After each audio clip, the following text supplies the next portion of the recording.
హల్లెలూయా hallelujah hallelujah హల్లెలూయా.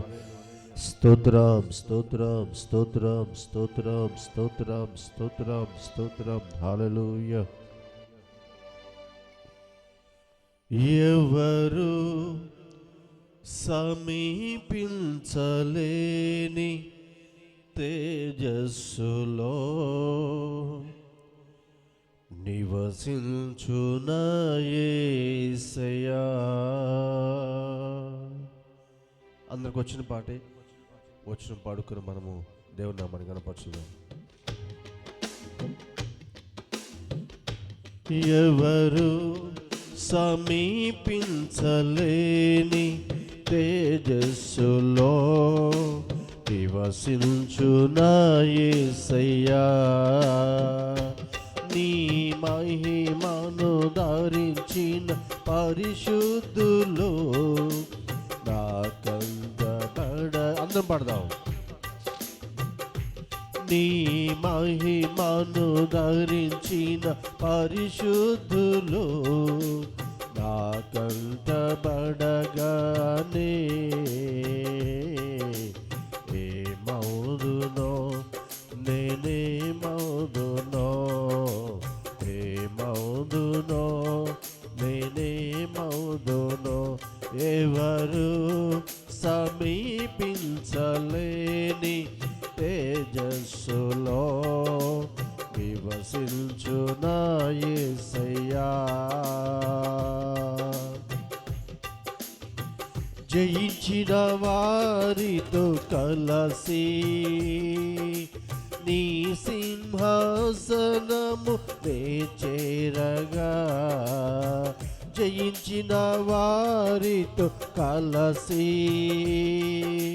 నీ సింహాసనము నే చేరగా. ఎవరికి తెలియని ఓ క్రొత్త పేరుతో నిత్య మహిమల్ నన్ను పిలిచే ఆ శుభవేళ. ఎవరికి తెలియని ఓ క్రొత్త పేరుతో నిత్య మహిమలు నన్ను పిలిచే ఆ శుభవేళ. అందరం పాడాలి, కలిసి పాడదాం, చప్పడకూడదాం. ఏ మౌదులో నేనే మౌదునో ఏ మౌదునో నేనే మౌదునో ఏ మౌదునో నేనే మౌదునో. ఎవరు సమీపించలేని తేజస్సులో నివసించున యేసయ్యా. ఎవరు సమీపించలేని తేజస్సులో నివసించున యేసయ్యా. నీ మహిమను ధరించిన పరిశుద్ధులు నా కంటబడగానే. నీ మహిమను ధరించిన పరిశుద్ధులు నా కంటబడగానే. ఏ మౌదునో నేనే మౌదునో ఏ మౌదునో నేనే మౌదునో ఏ మౌదునో నేనే మౌదునో ఏ మౌదునో నేనే మౌదునో. ఎవరు సమీపించలేని తేజస్సులో నివసించున యేసయ్యా. నివసించున యేసయ్యా. నివసించున యేసయ్యా. నివసించున యేసయ్యా. నివసించున యేసయ్యా. అందరు హృదయపూర్వక చప్పలకూడదు. ఇవే కోరి దేవుడు వాళ్ళు నడిపించాను, పాదస్థానంలో చేరిస్తుంచడానికి దేవుడు కృపద చేశాడు. అందుని బట్టి మనం హృదయపూర్వకంగా చప్పలకూడదు, స్తుతిద్దాం. నీ మహిమను ధరించిన పరిశుద్ధులు నా కంటబడగానే. నీ మహిమను ధరించిన పరిశుద్ధులు నా కంటబడగానే ఏ మౌదునో నేనే అందరం ఉజ్జీముగా పాడదాం. ఏ మౌదునో నేనే మౌదునో ఏ మౌదునో నేనే మౌదునో ఏ మౌదునో నేనే మౌదునో ఏ మౌదునో అందరం హృదయపూర్వకంగా చప్పట్లు కొడుతూ స్తుతిద్దాం. స్తోత్రం స్తోత్రం స్తోత్రం స్తోత్రం స్తోత్రం స్తోత్రం స్తోత్రం స్తోత్రం స్తోత్రం స్తోత్రం స్తోత్రం స్తోత్రం స్తోత్రం హల్లెలూయా హల్లెలూయా హల్లెలూయా హల్లెలూయా. హృదయపూర్వకంగా వేకువనే మనందరం నడిపించిన తండ్రికి మన బిగ్గరగా చప్పట్లు కొడుతూ మనము స్తుతులు చెల్లిద్దాం. స్తోత్రం స్తోత్రం స్తోత్రం స్తోత్రం స్తోత్రం స్తోత్రం స్తోత్రం హల్లెలూయా హల్లెలూయా హల్లెలూయా హల్లెలూయా హల్లెలూయా హల్లెలూయా. స్తోత్రం స్తోత్రం స్తోత్రం స్తోత్రం స్తోత్రం స్తోత్రం స్తోత్రం హల్లెలూయా. బిగ్గరగా చప్పట్లు కొడుతూ పరిశుద్ధాత్మ దేవుడు మనం సంతోష పెడదాం. స్తోత్రం స్తోత్రం స్తోత్రం స్తోత్రం స్తోత్రం స్తోత్రం స్తోత్రం స్తోత్రం స్తోత్రం హల్లెలూయా. అందరూ హృదయపూర్వకంగా మన రెండు హస్తములు ఆకాశం వైపు చావుదాం. యేసయ్యా వేకునే ప్రభువాని శైలిలో చేరి స్తుతిస్తున్నాను నాయనా. నా మనవి ఆలకించేవాడా, నా ఉద్దేశాలు స్థిరపరచేవాడా, నాతో సూటిగా మీరు మాట్లాడేటువంటి దేవుడు అని వేకునే ప్రభువాని శైలిలో నిలబడి ఉన్నాను. ప్రభువా నాతో మీరు సూటిగా మాట్లాడండి అని మనము చిన్న ప్రార్థన మనం చేద్దాము. హల్లెలూయా.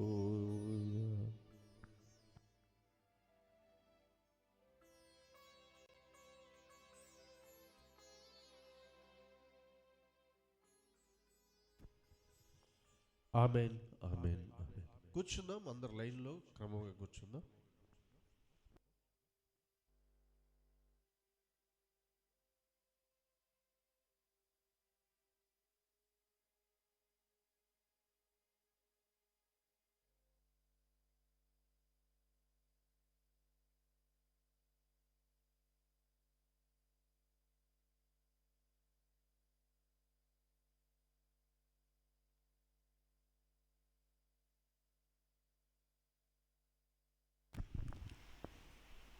దేవుని పరిశుద్ధ నామానికి స్తోత్రాలు.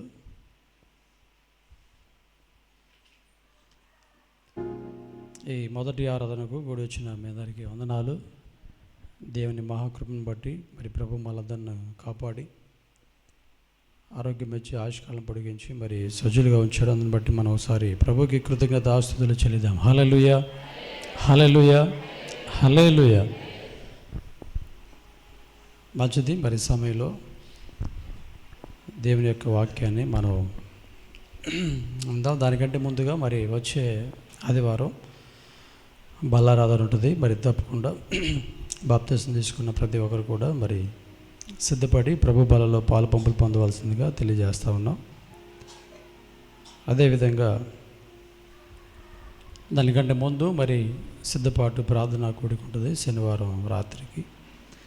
తప్పకుండా ఆ ప్రార్థనలో కూడా పాల్గొని మరి ప్రభు బల తీసుకోవడానికి మనం సిద్ధపడడం ఎంతైనా మంచిది. అదేవిధంగా మరి మనం ప్రతి నెల ప్రేమ విందు ఏర్పాటు చేసుకుంటున్నాం. మరి ఈ నెల కూడా ప్రేమ విందు ఉంటుంది. మరి తప్పనిసరిగా ఆ విషయంలో కూడా సహకరించాలని ప్రేమతో తెలియజేస్తూ ఉన్నాం. సరే, మంచిది. ఈ సమయంలో ఒక పల్లవి, ఒక చరణం పాట పాడుకొని మనం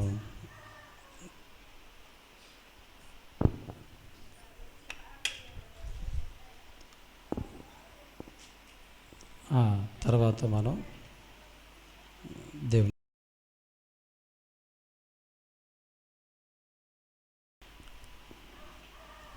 మనందరికి వచ్చినటువంటి పాట ఆరాధనకు యోగ్యుడా, నా స్తుతి స్తోత్రార్హుడా, నా జీవాధిపతి అనే యేసయ్య, నీ కృప నాకు చాలు అనేటువంటి పాటను పాడుచు ప్రభునామాన్ని మహింపరుద్దాం. ఆరాధనకు యోగ్యుడా, నా స్తుతి స్తోత్రార్హుడా,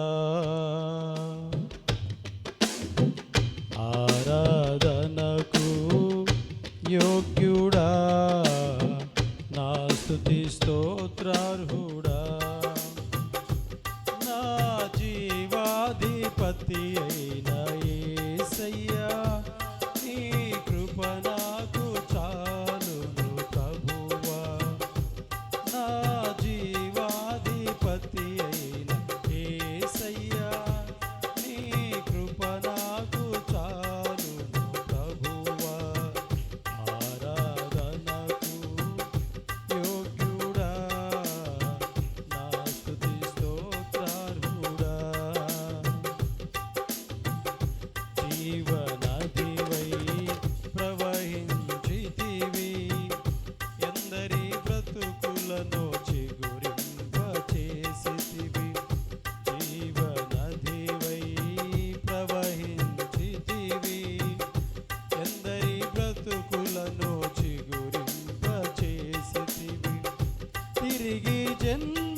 న్యాయాధిపతి అయిన యేసయ్యా, నీ కృప నాకు చాలును ప్రభువా.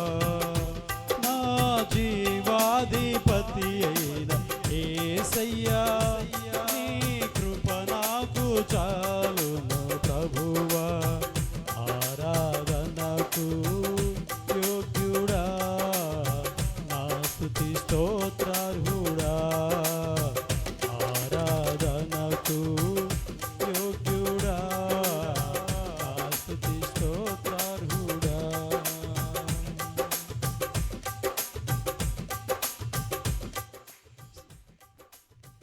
సమయంలో చిన్న ప్రార్థన చేసుకొని దేవుని యొక్క వాక్యాన్ని మనం విందాం. ప్రభు మనకి ఇచ్చినటువంటి సమయము గడిచిపోతూ ఉన్నది, దాన్ని మనం సద్వినియోగపరుచుకుందాం. ఈ ఉదయకాల సమయంలో ప్రభు మనతో ఏం మాట్లాడబోతూ ఉన్నాడో దేవుని యొక్క మాట మనము శ్రద్ధగా విని దాని ప్రకారం నడుచుకోవడానికి మనం సమయంలో మనమందరం ప్రార్థనాపూర్వకంగా సిద్ధపడదాం. మన జీవితాల్లో ఉన్నటువంటి ప్రతి చెడుని కల్మషాన్ని తొలగించి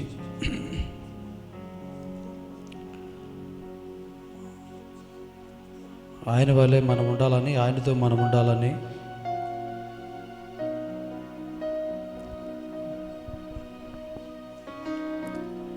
ఏ పాపము లేనటువంటి వారిగా పరిశుద్ధులుగా మనం ఉండాలని ప్రభు మనల్ని సరిచేయడానికి మనతో మాట్లాడుచుండగా మనం అందరం మంచి మనసు కలిగి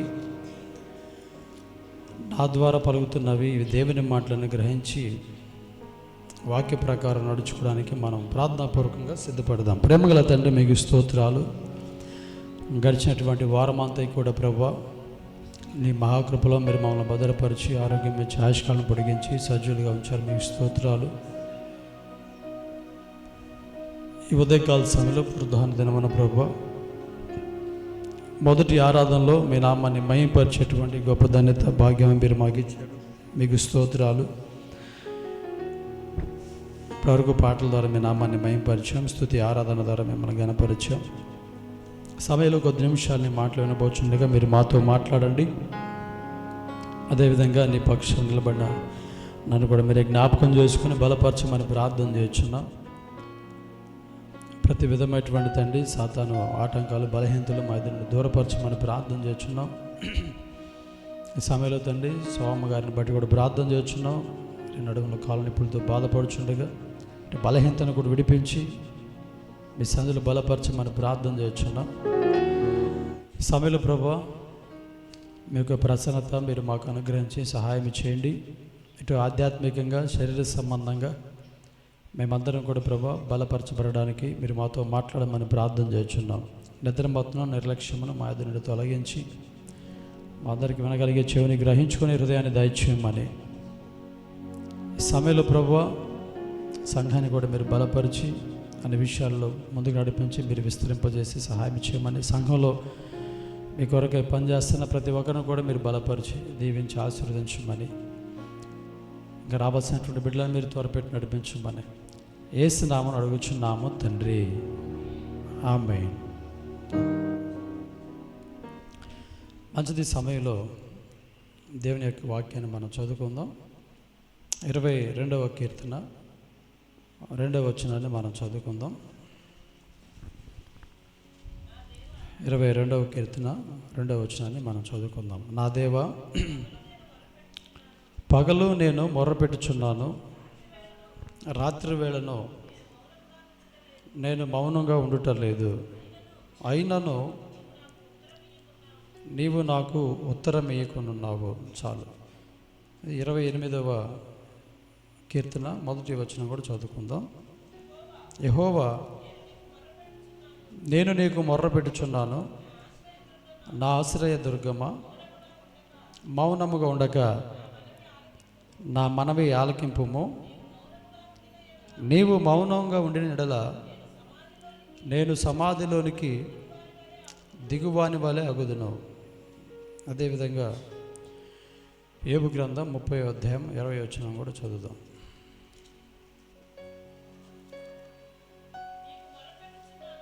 నీకు మొర్రపెట్టుచున్నాను, అయితే నీవు ప్రత్యుత్తరమేమీ ఇయ్యకున్నావు. నేను నిలుచుండగా నీవు నన్ను తేరి చూచుచున్నావు. చాలు. ఈ చదవబడినటువంటి లేఖన భాగాలను మనము ఆలోచన చేస్తే, పరిశీలన చేస్తే, భక్తులు వారి జీవితాలలో ప్రభువు వారిని అడిగినప్పుడు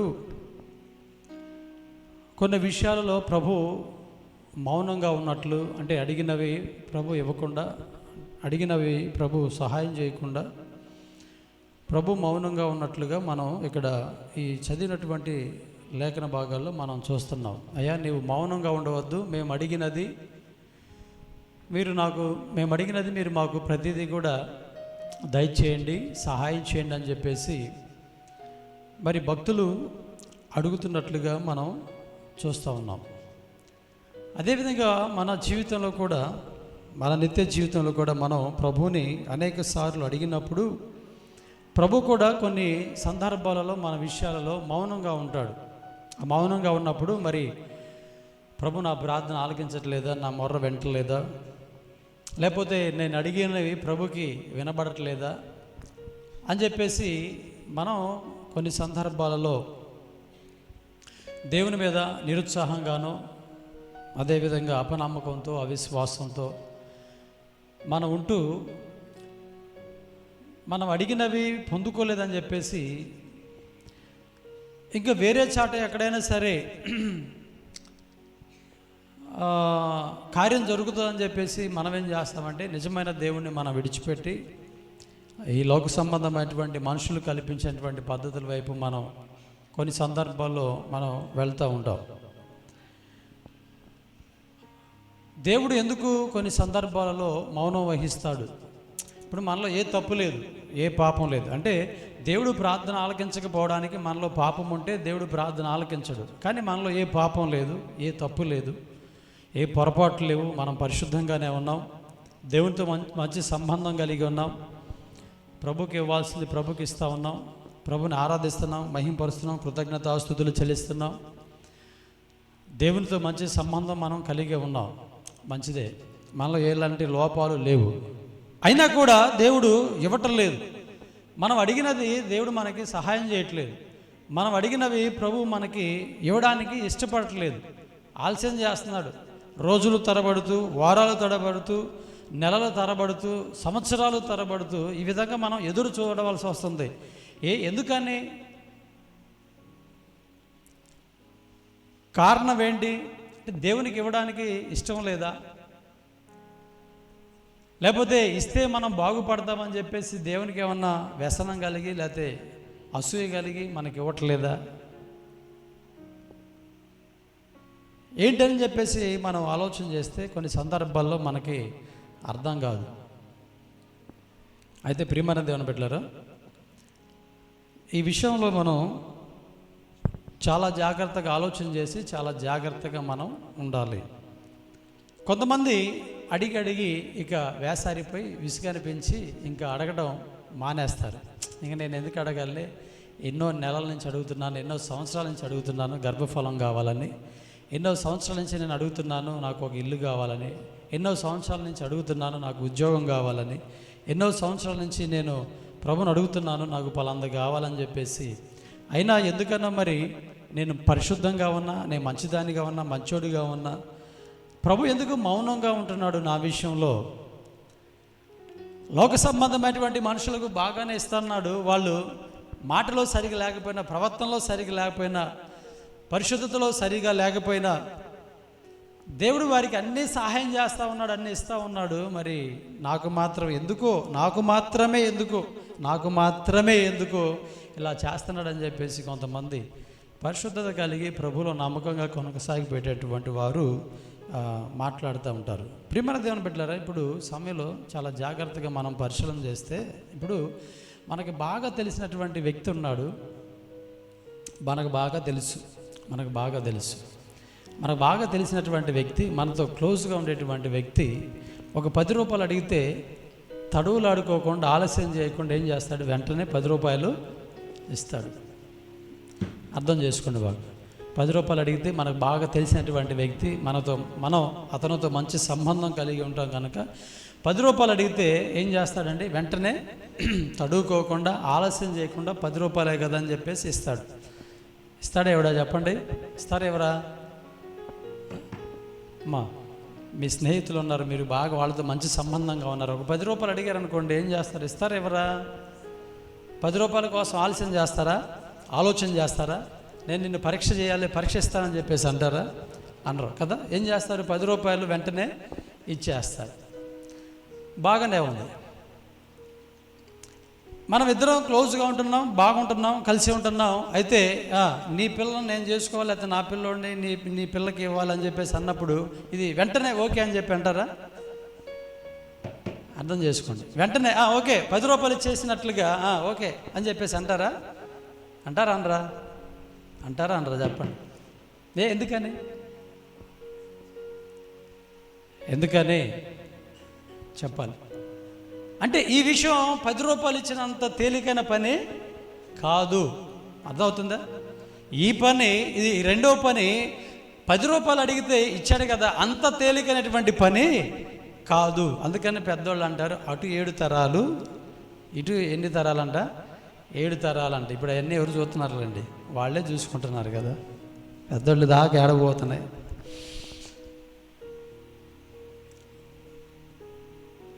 ఎందుకని అని చెప్పేసి అంటే, ప్రియమైన దేవుని బిడ్డలారా, దానికి దీనికి చాలా వ్యత్యాసం ఉంది. 10 రూపాయలు ఇచ్చినంత తేలిగ్గా ఈ వివాహ విషయంలో అంత తేలికైనటువంటి నిర్ణయము, సడన్గా అలాంటి నిర్ణయం తీసుకోవడానికి అది వీలు పడదు. అది కొంత అప్పుడు ఆ సమయంలో వాళ్ళు ఏమంటారంటే, సరే చూద్దాంలే అని చెప్పేసి అంటారు. అంటే పరిశీలన చేద్దాం, పరీక్ష చేద్దాం, లేకపోతే ఆలోచన చేద్దాం అని చెప్పేసి అప్పుడు వారితో మాట్లాడుతూ ఉంటారనమాట. అంటే 10 రూపాయలు ఇచ్చినంత తేలికైన విషయం ఈ విషయం ఏమాత్రం కానే కాదు. ప్రియమైన దేవుని బిడ్డలారా, నిజమే, మనం దేవుని యొక్క సంధిలో కొన్ని మనం అడుగుతున్నప్పుడు దేవుడు వెంటనే ఇస్తాడు. కానీ కొన్ని సందర్భాలలో ఇలాంటి కొన్ని సందర్భాల్లో దేవుడు ఏం చేయాలంటే మనలను పరిశీలన చేయాలి. దేవుడు ఏం చేయాలి? మనలను పరిశీలన చేయాలి, పరిశోధన చేయాలి. మనను పరిశీలన చేసిన తర్వాతే దేవుడు ఏం చేస్తాడంటే వాటికి తగినటువంటి రీతిలో, తగిన సమయంలో జవాబిస్తాడు. దేవునికి స్తోత్రం చెప్పండి గట్టిగా ఒకసారి.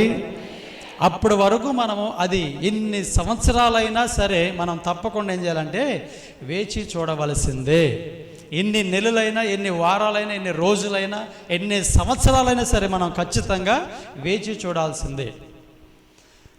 కొన్ని సందర్భాల్లో వెంటనే ఇస్తాడు. మన స్నేహితులు కూడా అడిగినప్పుడు ఒక 10 రూపాయలు అని చెప్పేసి ఆలోచన చేయకుండా వెంటనే 10 రూపాయలు తీసివేస్తాడు. మనం వివాహ బంధాన్ని ఏర్పాటు చేసుకోవాలంటే ఆలోచన చేద్దాం, పరిశీలన చేద్దాం, లేకపోతే తర్వాత మాట్లాడుకుందాం. ఇది అంత తొందరగా నిర్ణయం తీసుకునేటువంటి నిర్ణయం కాదని చెప్పేసి ఏ విధంగా చెప్తారో, ప్రియమైన దేవుని బిడ్డలారా, దేవుడు కూడా కొన్ని సమయంలో, కొన్ని సందర్భాల్లో మనం కూడా ఏం చేయాలంటే ఖచ్చితంగా పరిశీలన చేయాలి. అందుకని ఇక్కడ ఏబు అంటాడు, ఇక్కడ రాయబడినటువంటి మాట మనం చూస్తే ఏబు గ్రంథం 30వ చివరిలో మనం చదువుకున్నాం కదా, 20వ వచనంలో, నీకు మొర్రపెట్టుచున్నాను, అయితే నీవు ప్రత్యుత్తరమేమయు ఇయ్యక ఉన్నావు. అంటే నేను నీకు మొర్రపెట్టాను, నువ్వు మాత్రం నాకు ఏ జవాబు కూడా ఇవ్వలేదు. నేను నిలుచుండగా నీవు నన్ను ఏం చేస్తున్నాడంటే చెప్పండి, ఏం చేస్తున్నాడంట? దేవుడు తేరి చూస్తున్నాడంట. దేవుని స్తోత్రం చెప్పండి గట్టిగా ఒకసారి. మీరు కూడా ఇటు తేరి చూడాలి. ఇప్పుడు సగం కళ్ళుతో, లేకపోతే కోడి నిద్రపోతా అట్లా ఉండబాకండి, తేరి చూడండి, బాగా అర్థమైంది దేవుని యొక్క వాక్యం. దేవుడు ఏం చేస్తున్నాడంట? ఆయన అంటున్నాడు ఇక్కడ, ఏమంటున్నాడు? నేను నిలుచుండగా నీవు నన్ను తేరి చూచుచున్నావు. ఏం చూస్తున్నాడు చెప్పండి? ఏం చూస్తున్నాడు? ఏబులో ఏం చూస్తున్నాడు దేవుడు? ముక్కు మొహం ఎట్లా ఉందో అని చెప్పి చూస్తున్నాడా? ఏం చూస్తున్నాడు దేవుడు? ఏం చూస్తాడు దేవుడు? చూసేవేంటి అంటే దేవుడు మన హృదయాన్ని చూస్తాడు, మన అంతరంగాన్ని చూస్తాడు.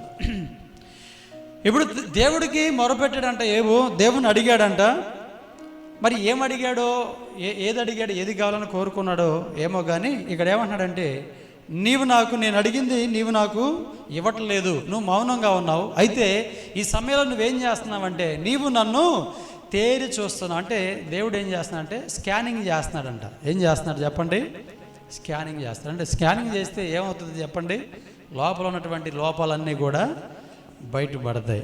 బయటికి మనం బాగానే కనపడతాం, కానీ లోపల ఉన్నవి ఎలా ఉన్నాయో తెలుసుకోవాలంటే ఖచ్చితంగా ఏం చేయాలి? స్కానింగ్ చేయాలి. స్కానింగ్లో లోపల ఉన్నటువంటి లోపాలన్నీ కూడా బయటపడతాయి అన్నమాట. ఇప్పుడు దేవుడు కూడా మనల్ని ఏం చేస్తాడంటే, మనం అడిగినవి మనకి ఇవ్వాలంటే ఖచ్చితంగా కొన్ని విషయాలలో దేవుడు ఖచ్చితంగా ఏం చేస్తాడంటే మనలను పరిశీలన చేస్తాడు, పరీక్షిస్తాడు అనమాట. ఇక్కడ అదే అంటున్నాడు, నీవు నన్ను తేరి చూచుచున్నావు. దేవునికి స్తోత్రం కలుగును గాక. హల్లెలూయా. మనం పరిశుద్ధంగానే ఉన్నాం, రైట్, బాగానే ఉంది. మనం పవిత్రంగానే ఉన్నాం.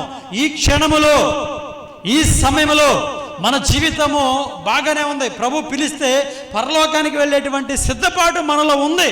కానీ దేవుడు పరిశీలన చేస్తాడు. ఎందుకంటే ఈ క్షణాన లేకపోతే ఈ సమయంలో మనం పరిశుద్ధంగానే ఉన్నాం, కానీ అడిగినవి ఇచ్చిన తర్వాత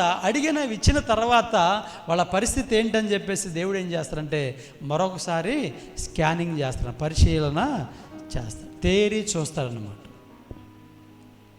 ఎందుకంటే మనిషి యొక్క స్వభావం ఏంటంటే, దేవుడు మనిషిని హెచ్చించిన తర్వాత మనిషికి ఆటోమేటిక్గా ఏమైందంటే గర్వం వస్తుంది. అర్థమవుతుందా? గర్వం వస్తుంది. ఆ గర్వం ద్వారా మనిషి భక్తి జీవితంలో పడిపోవడానికి అవకాశాలు ఉంటాయి. ఎందుకంటే బైబిల్ గ్రంథంలో మనం చాలామందిని చూస్తే భక్తులు వాళ్ళు ఎదిగిన తర్వాత, ఫలించిన తర్వాత, ఒక స్టేజికి వారు వచ్చిన తర్వాత వారు మరలా దిగజారిపోయినట్లుగా, పడిపోయినట్లుగా మనం చూస్తున్నాం. ఏమీ లేనప్పుడు బాగానే ఉన్నారు, దేవునితో మంచి సంబంధం కలిగి ఉన్నారు, దేవునితో చక్కగా మాట్లాడేవాళ్ళు, దేవునితో చక్కగా ప్రయాణం చేసేవాళ్ళు. దేవుడు వారిని ప్రేమించి వారు అడిగినది ప్రతిదీ కూడా ఇచ్చి వారిని హెచ్చించినప్పుడు వారి కొన్ని సందర్భాలలో ఆ హెచ్చింపును బట్టి మరలా వారు తిరిగి పడిపోయినట్లుగా, తర్వాత పాపంలో పడిపోయినట్లుగా, దేవునికి దూరం అయిపోయినట్లుగా, దేవుడు ఇచ్చేటువంటి వాటిని బట్టి దేవుణ్ణే వారు వదిలేసినట్లుగా మనకి కనబడుతూ ఉంటుంది. అందుకనే దేవుడు ఏం చేస్తాడంటే ప్రస్తుత పరిస్థితి కాదు కానీ తర్వాత పరిస్థితి ఏంటో ఆలోచన చేస్తాడు. ప్రస్తుత పరిస్థితి కాదు కానీ, ప్రస్తుత నీ పరిశుద్ధత లేకపోతే నా పరిశుద్ధత కాదు కానీ, ప్రస్తుత నా భక్తి కాదు కానీ, తర్వాత మన భక్తి జీవితం ఏంటో, ఇవి ఇచ్చిన తర్వాత, ఇవి వారు పొందుకున్న తర్వాత పరిస్థితి ఏంటో అని చెప్పేసి ప్రభు ఖచ్చితంగా ఏం చేస్తారంటే ఆలోచన చేస్తాడు. అందుకనే ఇక్కడ ఏమంటాడు, నీవు నన్ను తేరి చూచుచున్నావు అని చెప్పేసి మాట్లాడుతూ ఉంటాడు. దేవునికి స్తోత్రం కలుగును గాక. హల్లెలూయా. చూడండి, కొంతమంది గర్భఫలం లేదు, అయ్యా నాకు గర్భఫలం కావాలని అడిగితే దేవుడు గర్భఫలం ఇస్తే, గర్భఫలం ఇవ్వనప్పుడు అన్ని ప్రార్థనలు అటెండ్ అవుతారు. గర్భఫలం ఇచ్చిన తర్వాత ఏం చేస్తారు తెలుసా? గర్భఫలం ఇచ్చిన తర్వాత ఇంక బ్రేక్ వేస్తారు. ఇంకా ఏం బ్రేక్ వేస్తారు? డాక్టర్ గారు కింద కూర్చోవద్దండి, పైన కూర్చోమంది. కొంతకాలం పైన కూర్చుంటారు. డాక్టర్ గారు ఎక్కువ సమయం కూర్చోవద్దంది. మరి ప్రార్థనకు వచ్చిన తర్వాత ఎక్కువ సమయం కూర్చోవాలి కదా, అప్పుడు ఏం చేస్తారు? ఇంక ప్రార్థనే మానేస్తారు.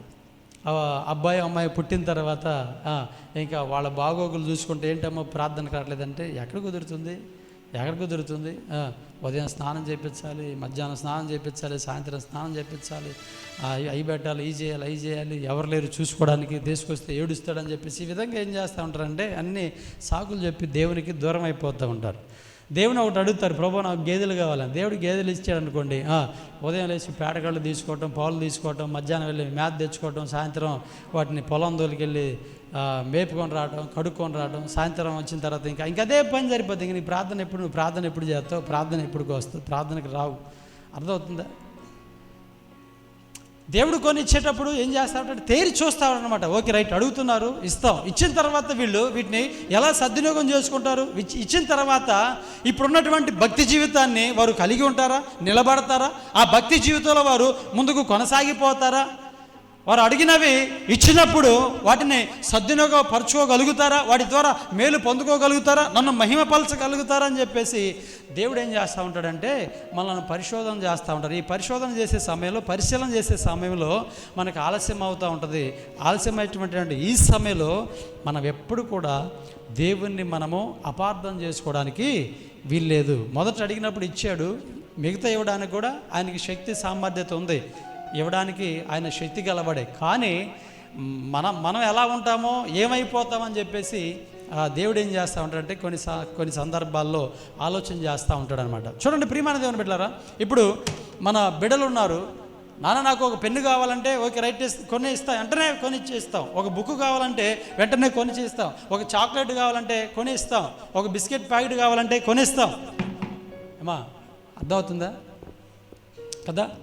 ఏదైనా పెన్ను కావాలంటే, చాక్లెట్ కావాలంటే, చిన్న చిన్న ఏమైనా కావాలంటే ఇస్తూ ఉంటాం. ఒకేసారి నాకు బైక్ కావాలంటే ఏం చేస్తారు చెప్పండి? పదర వెళ్దాం అని చెప్పేసి అంటారా? ఏం చేస్తారు చెప్పాలి, మాట్లాడాలి. ఏం చేస్తారు? ఆలోచన చేస్తారు. ఓకే రైట్ కొని పెడదాం, డబ్బులు ఉన్నాయి, ఇబ్బంది ఏం లేదు. కానీ దీని ద్వారా ఇతడు లేకపోతే నా కుమారుడు దీని ద్వారా ఎలా ఎలా జీవిస్తాడు, ఎలా ముందు కొనసాగిపోతాడు, దీన్ని ఇచ్చినప్పుడు ఎలా ఉపయోగించుకుంటాడు, దీని ద్వారా ఏమన్నా నష్టాలు జరుగుతాయా? ఒక తల్లి కుమారుడు అడిగినప్పుడు దాచిపెట్టి కూడబెట్టి, పేద ఆమె అన్నమాట, పేదోళ్ళే, కుమారుడు కోసం ఒకటే కొడుకు అని చెప్పేసి ఖరీదైనటువంటి బైకు, దాదాపు 2 లక్షల పైనే ఆ బైక్ ఖరీదు అనమాట, లేటెస్ట్ బైక్ అనమాట. కొని ఇచ్చింది ఒకే కొడుకు. అంటే 10th ఇంటర్ ఏదో పాస్ అయితే ఇస్తానని చెప్పేసి అందంట. పాస్ అయ్యాడు. ఇక వాళ్ళు షోరూమ్కి వెళ్ళి తీసుకున్నారు. తీసుకొని ఇంటికి కూడా జారలేదండి, పేపర్లు వేశారు, ఇంటికి కూడా జారలా. ఆ యాక్సిడెంట్ అయిపోయి చనిపోయాడు. మరి ఎందుకు ఇచ్చింది తల్లి అంటే, మాట ఇచ్చింది కదా పాస్ అయితే కొని పెడతానని. కొన్ని సందర్భాల్లో దేవుడు మనకు కూడా ఇస్తాడు, ఎందుకంటే మాట ఇచ్చాడు కాబట్టి ఇస్తాడు. కానీ అది మనం ఎలా ఉపయోగించుకుంటామో ఇంక అది మన ఇష్టం, మనకు వదిలేస్తారనమాట. తల్లి అలా ఇచ్చేసింది. దాని ద్వారా అప్పటి వరకు బాగున్న కుమారుడు అనవసరంగా దాని ద్వారా మరణించాడు. ఏం చెప్పలేం, ఎప్పుడు ఎలా పరిస్థితులు ఎలా మారిపోతే మనకైతే తెలియదు. అందుకని మనం ఏం చేస్తామంటే ఆలోచన చేస్తాం. మనం చాలా ఆలోచన చేస్తాం, పరిశీలన చేస్తాం. ఈ సమయంలో, ఈ వయసులో ఇతనికి బైక్ కొనిపెట్టడం మంచిదా కాదా అని చెప్పేసి మనం ఆలోచన చేస్తూ ఉంటాం. వెంటనే చాక్లెట్ లాగా, వెంటనే బిస్కెట్ ప్యాకెట్ లాగా, వెంటనే ఒక పెన్నులాగా మనం బైక్ను కొనివ్వం. కొన్ని మనం ఆలోచన చేస్తూ ఉంటాం. ప్రియమైన దేవుని బిడ్డలారా, దేవుడు కూడా ఖచ్చితంగా ఏం చేస్తూ ఉంటాడంటే, మనం చిన్న అడుగుతున్నప్పుడు ఇచ్చేస్తూ ఉంటాడు. కానీ కొన్ని సందర్భాల్లో కొన్ని విషయాల్లో మౌనంగా ఉంటాడు. ఈ భక్తులు కూడా అడిగినప్పుడు కంట ఆ దేవుడు మౌనంగా ఉండడంట. వాళ్ళు అడుగుతున్నారు, అయ్యా మేము అడిగితే నువ్వు ఎందుకు మౌనంగా ఉంటున్నావు, నువ్వెందుకు మాట్లాడలేదు, నువ్వెందుకు జవాబు ఇవ్వట్లేదు, ఇంకెంతకాలం నువ్వు మౌనంగా ఉంటావు అని చెప్పేసి ఈ విధంగా బైబిల్ గ్రంథంలో దావీదు, కోరాహు కుమారులు, మరి ఏవు చాలామంది ఇట్లా అడుగుతున్నట్లుగా ఇట్లా చాలా రెఫరెన్స్లు ఉన్నాయి. అని కూడా చదివటానికి సమయం లేదు కానీ అడుగుతున్నాడు. ఒక కారణం ఏంటంటే ఇక్కడ చెప్తూ ఉన్నాడు, ఏబునంట దేవుడు ఏం చేస్తున్నాడు, నేను నిలుచుండగా నీవు నన్ను తేరి చూచుచున్నావు, నన్ను పరిశీలన చేస్తున్నావు, నన్ను పరీక్ష చేస్తున్నావు, నన్ను పరిశోధిస్తున్నావు. ఇది ఇచ్చిన తర్వాత నా జీవితం ఎలా ఉంటుందని చెప్పేసి, నేను ఎలా బ్రతుకుతానో లేకపోతే భక్తి జీవితంలో ఎలా ఉంటానని చెప్పేసి నీవు నన్ను తేరి చూచుచున్నావు అని చెప్పేసి ఇక్కడ మాట్లాడుతూ ఉంటాడు. ఓకే రైట్, మంచిది. ప్రియమైన దేవుని బిడ్డలారా, యేసు ప్రభు కూడా ఈ భూలోకానికి వచ్చినప్పుడు కొంతమంది ఈ విధంగానే సహాయం కావాలని చెప్పేసి అడిగినప్పుడు ఆయన కూడా మౌనం దాల్చినట్లుగా మనం బైబిల్ గ్రంథంలో చూస్తాం. 2 విషయాలు మనం జ్ఞాపకం చేసుకొని ముగించుకుందాం. చూడండి మత్తయి సువార్త, చూడండి త్వరగా మత్తయి సువార్త 15వ అధ్యాయము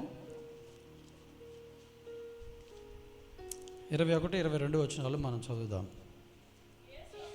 యేసు అక్కడి నుండి బయలుదేరి తూరు సీదోనుల ప్రాంతంలోకి వెళ్ళగా, ఇదిగో ఆ ప్రాంతముల నుండి కానాను స్త్రీ ఒకటి వచ్చి, ప్రభువా, దావీదు కుమారుడా, నన్ను కరుణించుము, నా కుమార్తె దయ్యం పట్టి బహు బాధపడుచున్నదని కేకలు వేశాను. అందుకు ఆయన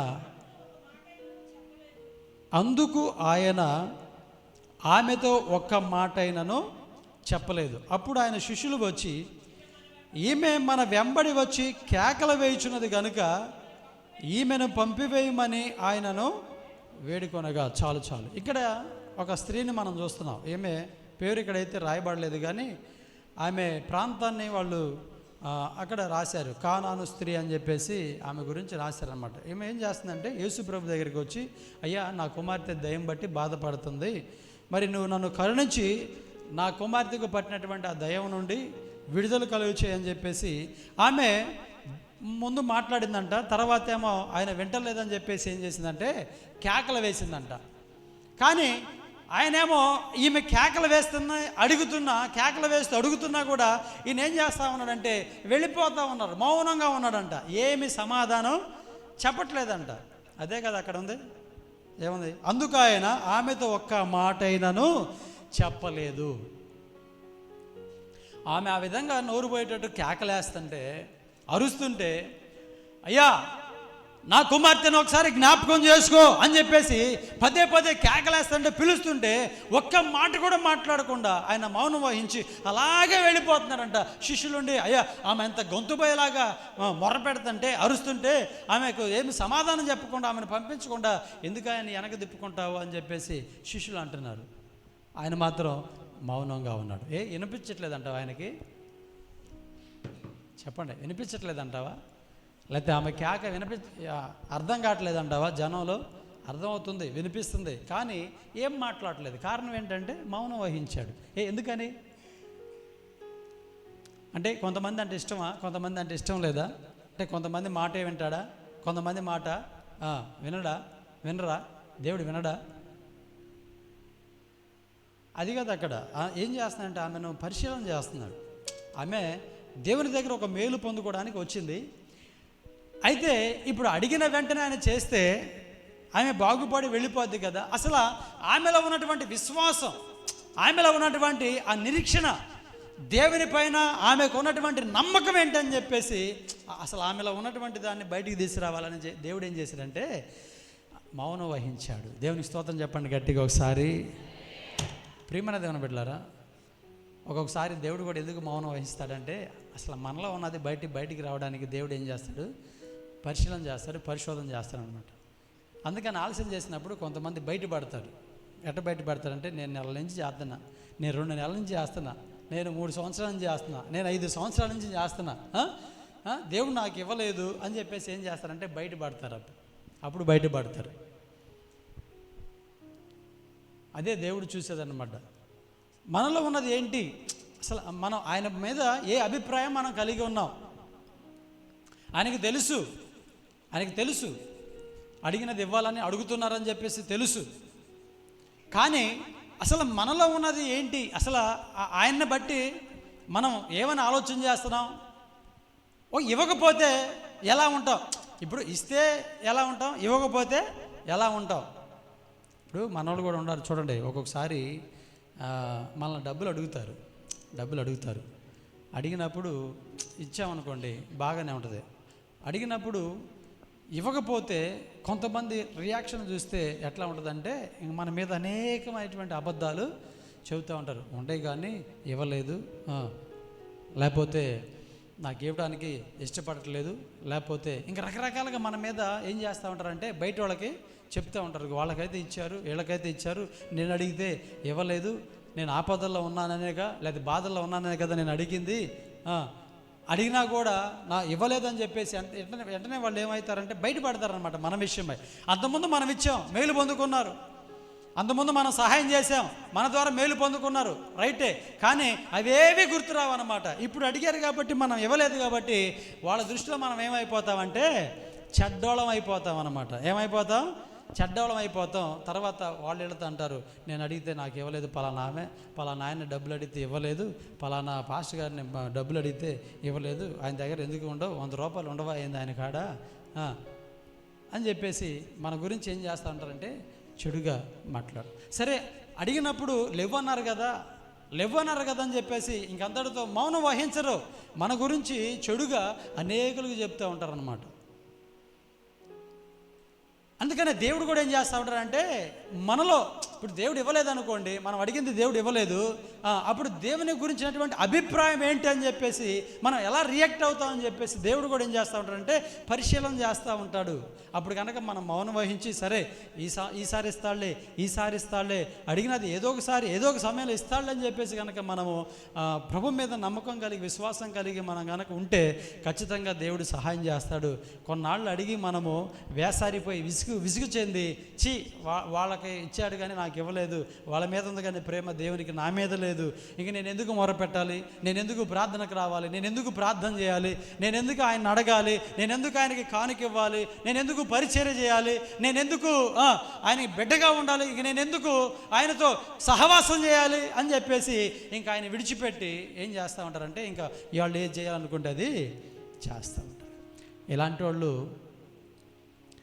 దేవుని బిడ్డలుగా చాలామంది లేకపోలేదు కదా. మీకు కూడా తెలిసినటువంటి వారు ఉండేవంటారు. ఈ రోజున మరీ ఎక్కువ అయిపోయారండి. ఇట్లా దేవుని అడిగితే నాకేం ఇవ్వలేదని చెప్పేసి దేవుని విడిచిపెట్టి మరలా అంతకుముందు ఏదైతే విడిచిపెట్టి వచ్చారో మరలా వాటిని ఆరాధిస్తూ వాటి దగ్గరికి వెళుతున్నట్లుగా ఈ రోజున మనం కొన్ని సందర్భాల్లో చూస్తూ ఉన్నాం. అందుకని ఉదయకాల సమయంలో ప్రభు మనతో మాట్లాడుతూ ఉన్నాడు.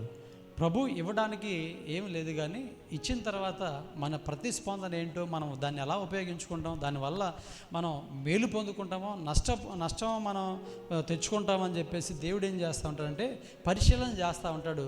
అందులో మనం ఖచ్చితంగా ఏం చేయాలంటే మనం నెగ్గాలి. దేవుని స్తోత్రం చెప్పండి గట్టిగా ఒకసారి. దేవుడు మనల్ని ఎంతకాలం పరిశోధన చేస్తే అంతకాలం మనం ఏం చేయాలి, నెగ్గాల్సిందే కానీ మనం ఓడిపోవడానికి వీల్లేదు, గొడగడానికి వీల్లేదు, సనగడానికి వీల్లేదు. ఆనాడు ఇశ్రాయేల్ ప్రజలు గొణిగి సనిగి ఏమైపోయారంటే మధ్యలోనే సంహరించబడ్డారు. మేము అడిగినది దేవుడు మాకు ఇవ్వటం లేదని చెప్పేసి వారు అప్పటికప్పుడే దేవుడి మీద గొనిగి దేవుడు ఏర్పాటు చేసినటువంటి ఆ సేవకుల మీద కూడా కొనిగి సనిగి మధ్యలోనే వారు సంహరించబడ్డారు. కనుక ప్రియమైన దేవుని బిడ్డలారా చూడండి, ఇప్పుడు ఈమె యొక్క విశ్వాసం, ఈమె యొక్క నమ్మకం మనం ఒకసారి ఆలోచన చేస్తే ఆయన ఎంత మౌనం వహిస్తే ఈమె అంత గట్టిగా కేకలేస్తుందంట. ఆయన ఎంత మౌనంగా ఉంటే ఈమె ఏం చేస్తుంది అంటే గట్టిగా కేకలు వేస్తుంది. ఆయన ఎంత మౌనంగా ఉంటే అంతగా ఆయన వెంబడిస్తూ ఉంది. ఏదో ఒకసారి అడిగితే ఏం మాట్లాడలేదని చెప్పేసి ఆమె మానివేయలేదు, ఆయన వెంబడించడం మానివేయలేదు, ఆయన అడగడం మానివేయలేదు, ఆయనతో సహవాసం మానివేయలేదు, ఆయన మీద నమ్మకము ఆమె కోల్పోలేదు. ఒకసారి మనం ఆలోచన చేస్తే ప్రియమైన దేవుని బిడ్డలారా, నేను అడుగుతుంటే ఆయన మౌనం వహిస్తున్నాడు. అసలు ఆయన దేవుడు అంటావా కాదంటావా, అందరికీ సహాయం చేస్తున్నాడు, నాకు సహాయం చేయట్లేదు, వాళ్ళంటే ఇష్టమేమలే, వాళ్ళ జాతి వాళ్ళంటే ఇష్టమేమలే, వాళ్ళ కులం వాళ్ళంటే ఇష్టమేమలే, వాళ్ళ మతం వాళ్ళంటే ఇష్టమేమలే, నేను బయటదాన్ని కదా, అందుకని ఆయన ఇష్టపడట్లేదు అని చెప్పేసి ఆమె అలా ఆలోచన చేయకుండా, ప్రభుని అపార్థం చేసుకోకుండా యేసు ప్రభు మీద సంపూర్ణమైనటువంటి విశ్వాసం కలిగి ఆయన వెంబడిస్తుంది. ఆ తర్వాత ఆయనతో మాట్లాడుతుంది. ప్రియమైన దేవుని బిడ్డలారా, కొన్ని సందర్భాల్లో ప్రభు మౌనం వహించినా ఆయన వెంబడించడం మనం ఏమాత్రం మానడానికి వీల్లేదు. హానోకు ఎన్ని సంవత్సరాలు వెంబడించాడంట దేవునితో చెప్పండి, ఎన్ని సంవత్సరాలు గుర్తులేదా? ఎన్ని సంవత్సరాలు? ఒకటే కాదు, పిల్లలను కనుచ్చు, భార్యతో ఉంటూ, పిల్లలను పోషిస్తూ, పని చేసుకుంటూ ఎవరితో నడిచాడంట చెప్పండి? మరణము చూడకుండా దేవునితో నడుస్తూ చక్కగా అట్లా వెళ్ళిపోయాడు. 1 సంవత్సరం కాదు, 2 సంవత్సరాలు కాదు. ప్రియమైన దేవుని బిడ్డలారా, ఈరోజు నువ్వు 1 సంవత్సరం వచ్చి 1 సంవత్సరం అవుతుంది బాప్తిసం తీసుకొని, 2 సంవత్సరాలు అవుతుంది, 3 సంవత్సరాలు అవుతుంది, 4 సంవత్సరాలు అవుతుంది, అడిగినది ఇవ్వలేదని చెప్పేసి దేవుని వెంబడించడం మానివేస్తారు, దేవునితో మాట్లాడడం మానివేస్తారు, దేవునితో సహవాసం మానివేస్తారు, దేవుని యొక్క సన్నిధిని మానివేస్తారు. ఏంటంటే దేవుడు నేను అడిగింది ఇవ్వలేదు. ఇచ్చిందాకా ఉండొద్దా చెప్పండి? ఇచ్చిందాకా ఉండాలా లేదా? ఒకసారి ఒక ఆమె దారిని వెళుతూ, ఒక వృద్ధాప్యలో ఉన్నటువంటి ఆమె కొంచెం ఆకలేసి అలా వెళ్తూ ఆ ద్రాక్ష తోట వైపు చూసింది.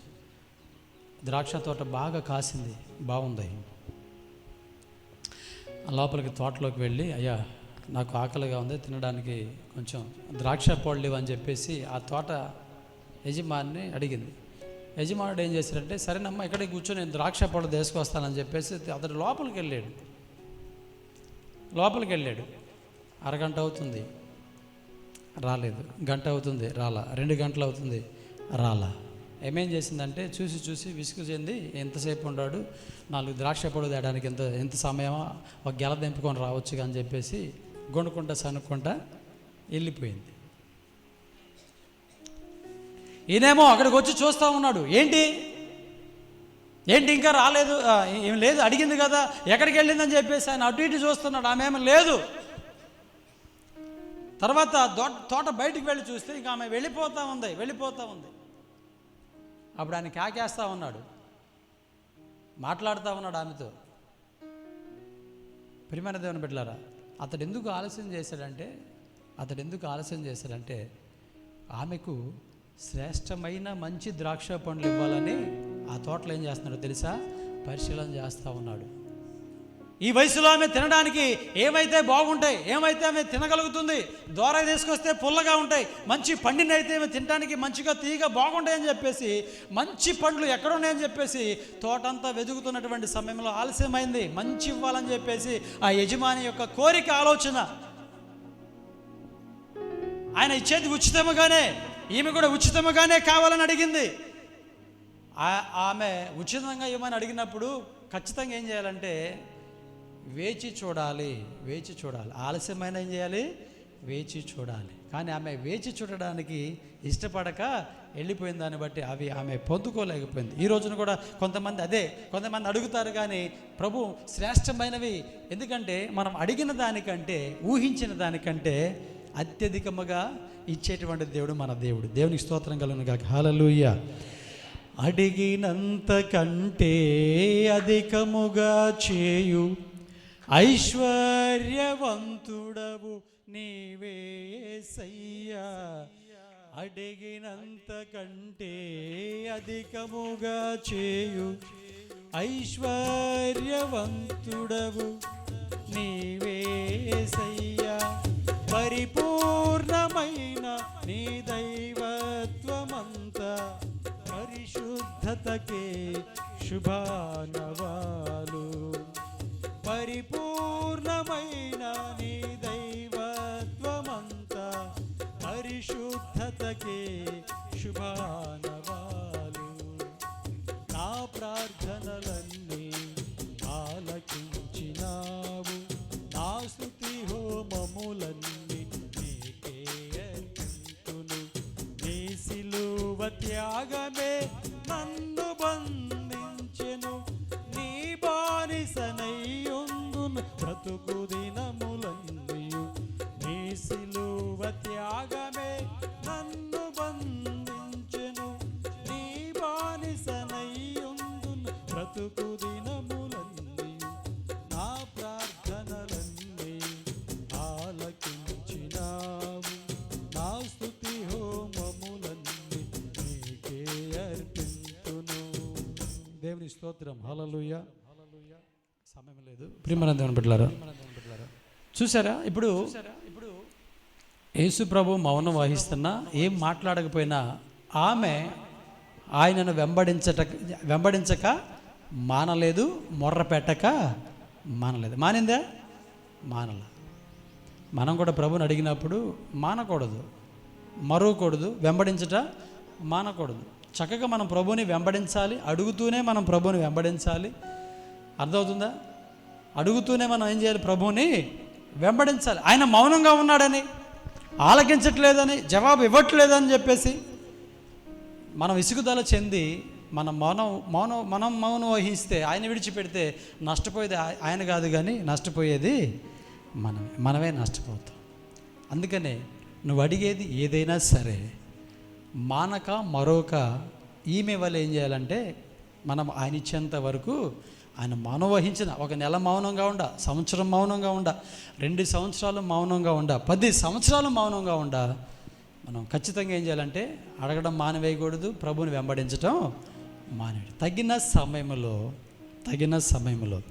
అర్థమవుతుందండి.